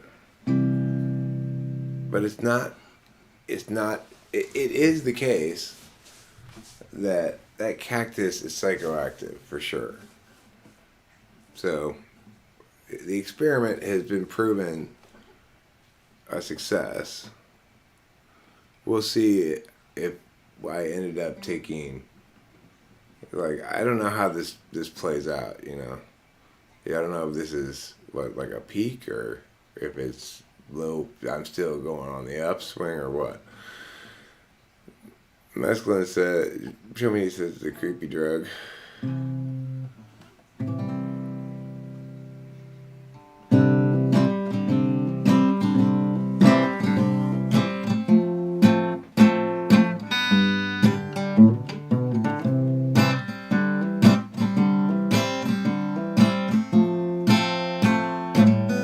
El Nino, my ass.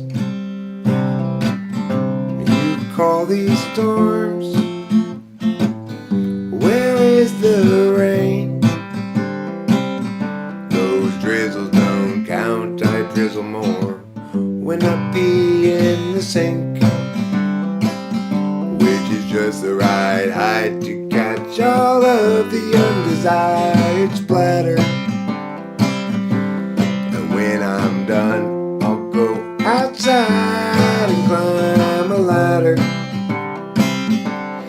I will go up there and take me a bucket and pour water inside. And I'll say, hey, Mr. Cloud, drop it from the bottom.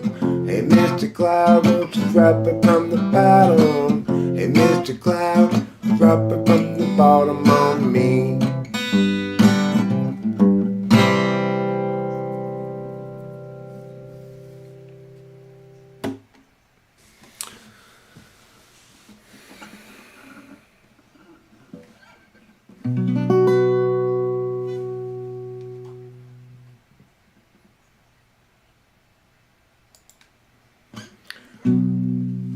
It's a very cloudy day in Los Angeles,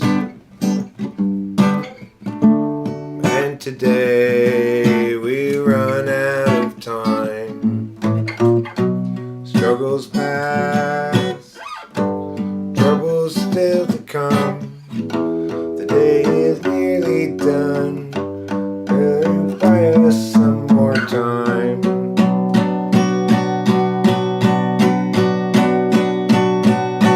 Cloudy day in Los Angeles,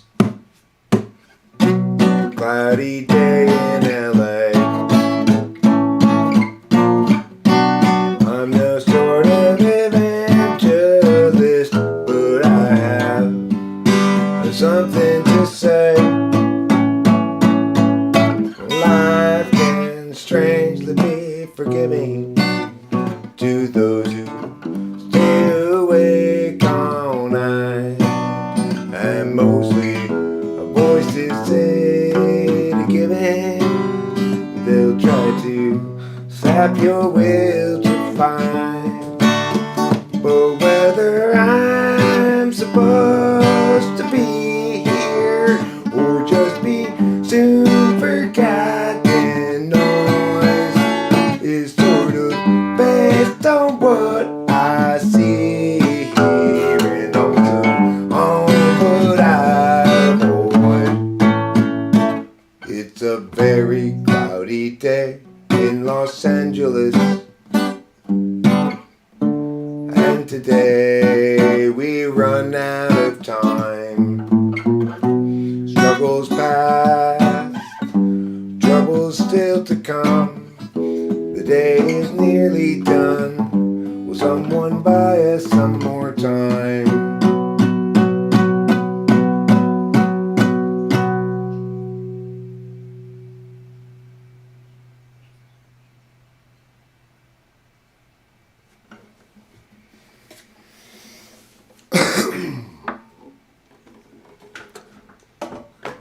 That was kind of nice.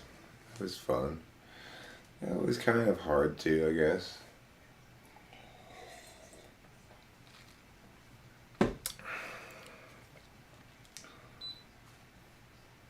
Hard like Franklin Delano Roosevelt. Man of Steel. They say that man, his flesh was as hard as a rock. You just touched him, it was like, pow! It just touching his face was like getting punched in your face.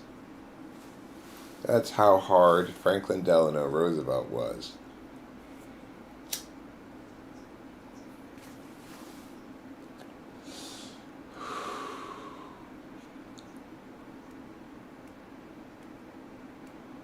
Well, thanks, guys. Thanks for your positive regard. I appreciate it. I do.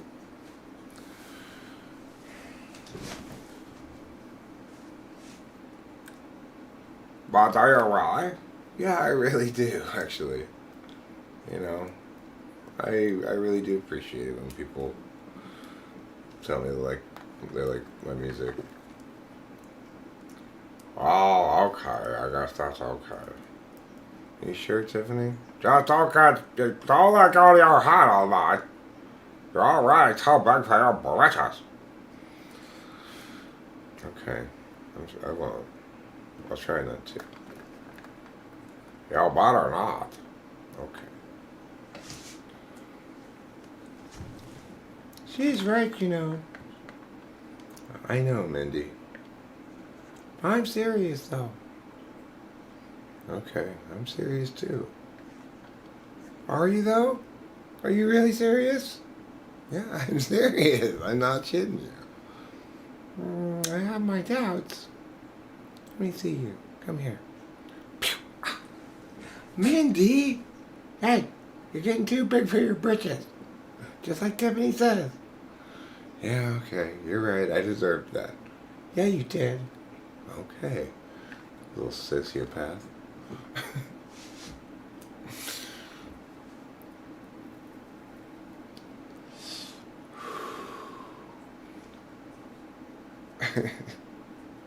She's a little sociopathic. Unlike Tiffany, Mandy doesn't really have a heart of gold, I don't think. I think she has a heart of contempt. It's not even spite.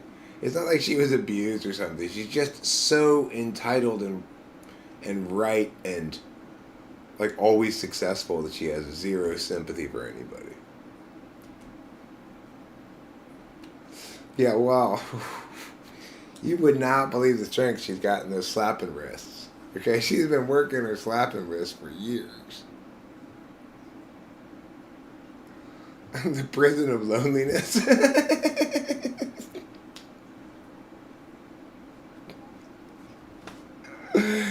Oh no, I'm confined in this lonely prison. I don't think you got the message earlier, Space Between, which can be summed up as follows. Everything's fine. I'm fine. You're fine. Everything's fine.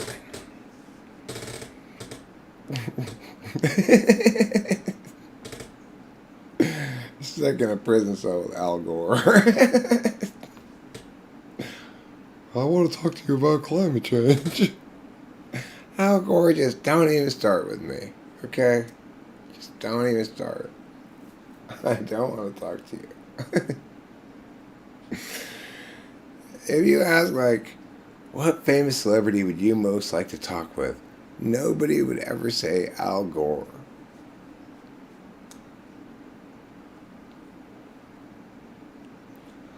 Also, nobody should ever say the lead singer of the Smashing Pumpkins, because that guy's just, I don't know about him. Well, if there's some things that are not fine, it's his manner of extroversion on an FE scale. Scores is not fine. Unfine. Starkly unfine.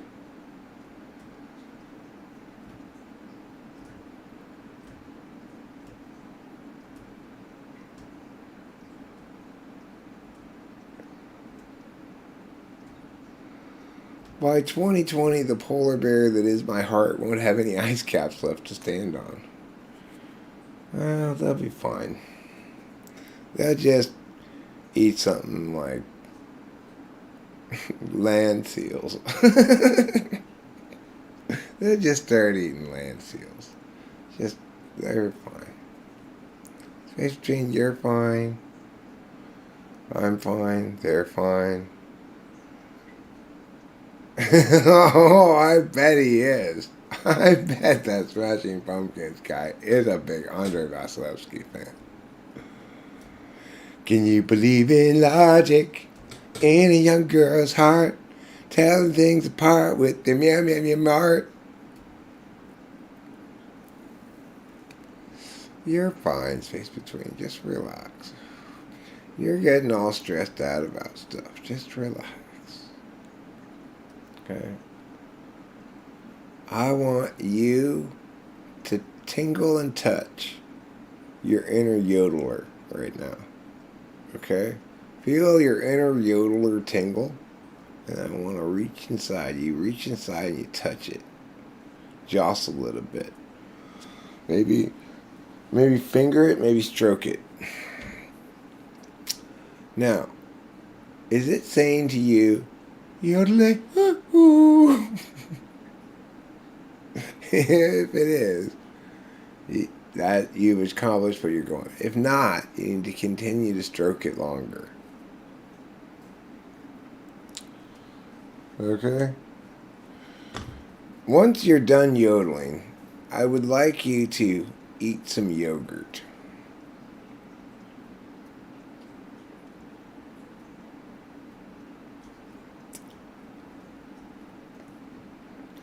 Hey, you better be careful.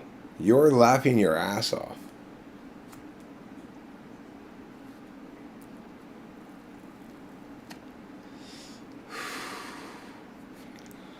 Yes, it is, though.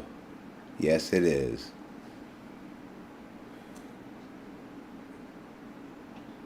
Do you believe in life after love? Do you believe in life after love? Okay, can you stop with the bear drowning already? Nobody wants to talk about depressing drowned bears. You're ignoring the rules around here, which are everything's fine. So shh with your drowning bears. Is Cher still alive? That's a good question.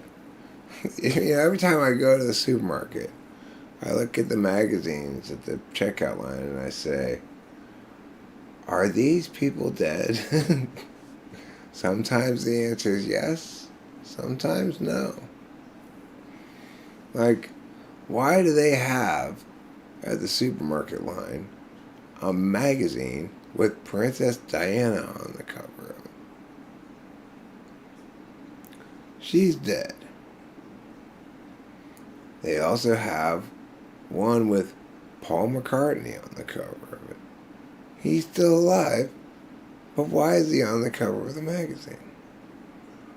They have a magazine with ABBA on the cover of it. They're all still alive.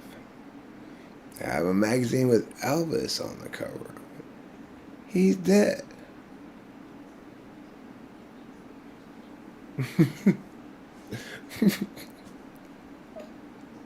Alone. I'm not alone, though. I mean, I live here with my woman and my dad. That's 3 people.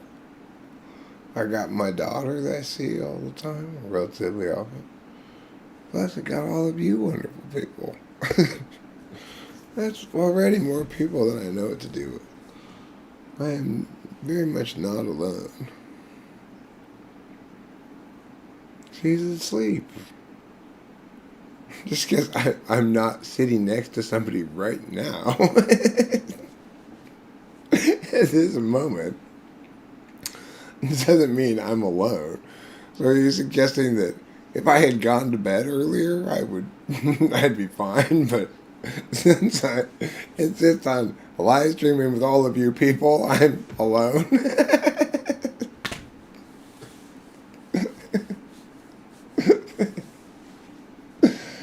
Oh. Yeah, I know. This person's just fucking trying to find things that are spiteful, but not so spiteful that he gets banned. You know, he's just being a douche.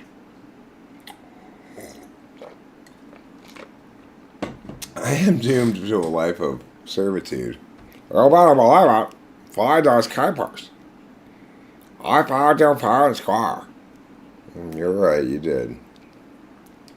And I am subject to the law of finders keepers. Everybody has to obey the law of finders keepers. That's true, Tiffany. So true.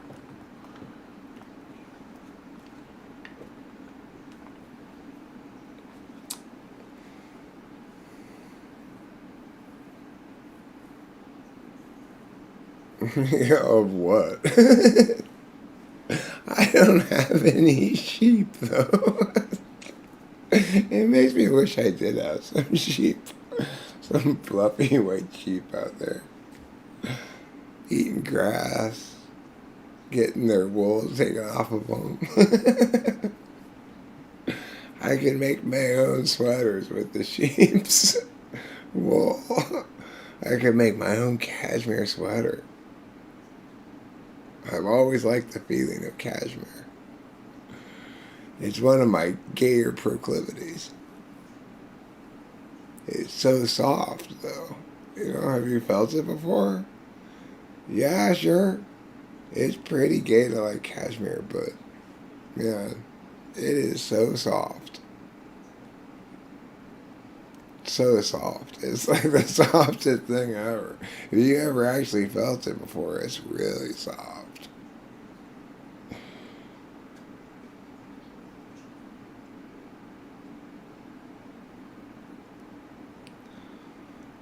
Some people simply think an internet presence is very far away from how physical presence affects a person on a metaphysical level. It's basically the same degree of engagement, if not more so, online.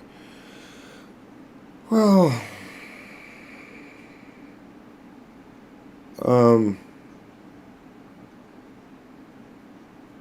I definitely find it a form of engagement. I used to engage more face to face with people.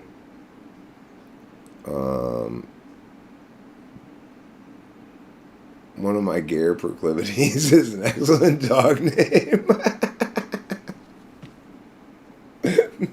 It's better as a horse racing name.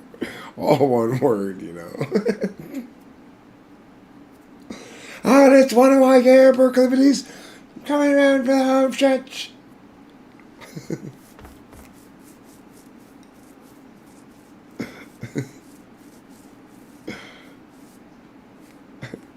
Oh, it's fine if it was me. It's okay. Everything's fine.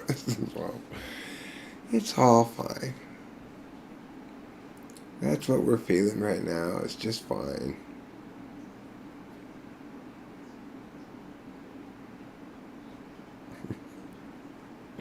I ate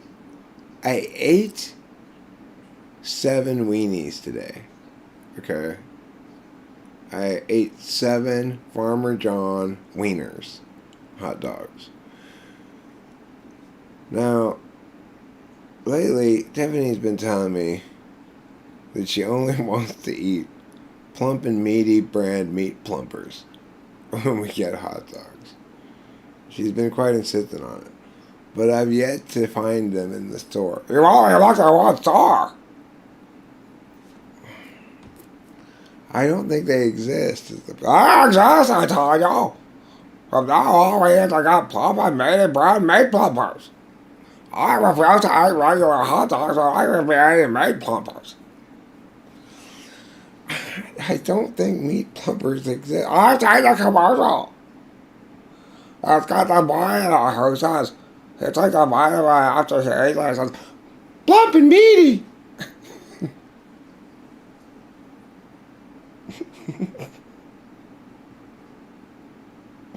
All American red hair boy. I want to eat those meat plumpers.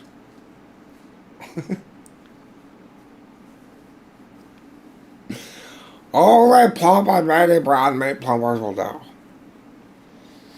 Okay, well, next time I go You're just gonna go to the same store again and then not get them. Well, that's probably true. I don't want that. You have to go to the same store and find them. Tiffany, I could look the rest of my entire life. I am convinced I am not going to find meat and plump and meaty brand meat plumpers.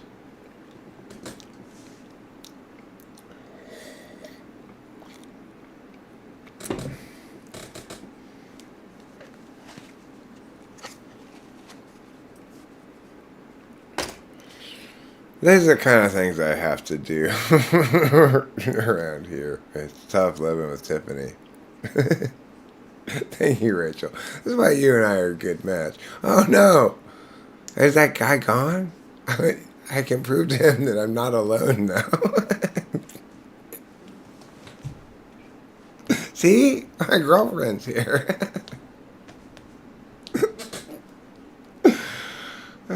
He'd be like, no, that's a fake girlfriend. You brought in the fake. That's how it was.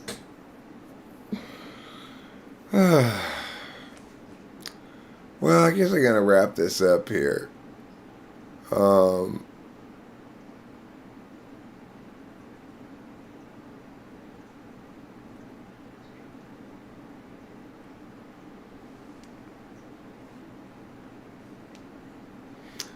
I think I'm going to probably go to bed, and I feel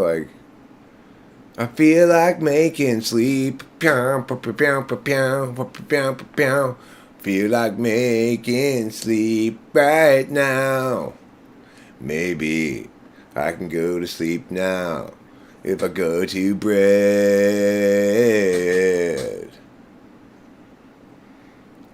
And if I don't go to sleep, well, maybe this mescaline will come on more. I don't know if it's going to or not. It's not super heavy or anything at the moment. It kind of comes in waves a little bit. So we'll see how that plays out. If I start tripping hard, like in a keep you awake kind of a way, then maybe I'll come back and make more live streaming later. Who knows? It doesn't seem to be very talky. Maybe those people were right. I'm supposed to be out in nature looking at leaves and shit. Those people were right. Those people in their hoo-ha. Okay. Well, anyway. That's my parting message to you. Don't listen to those people in their hoo-ha. Thanks for being here, and don't forget to eat plenty of cheese.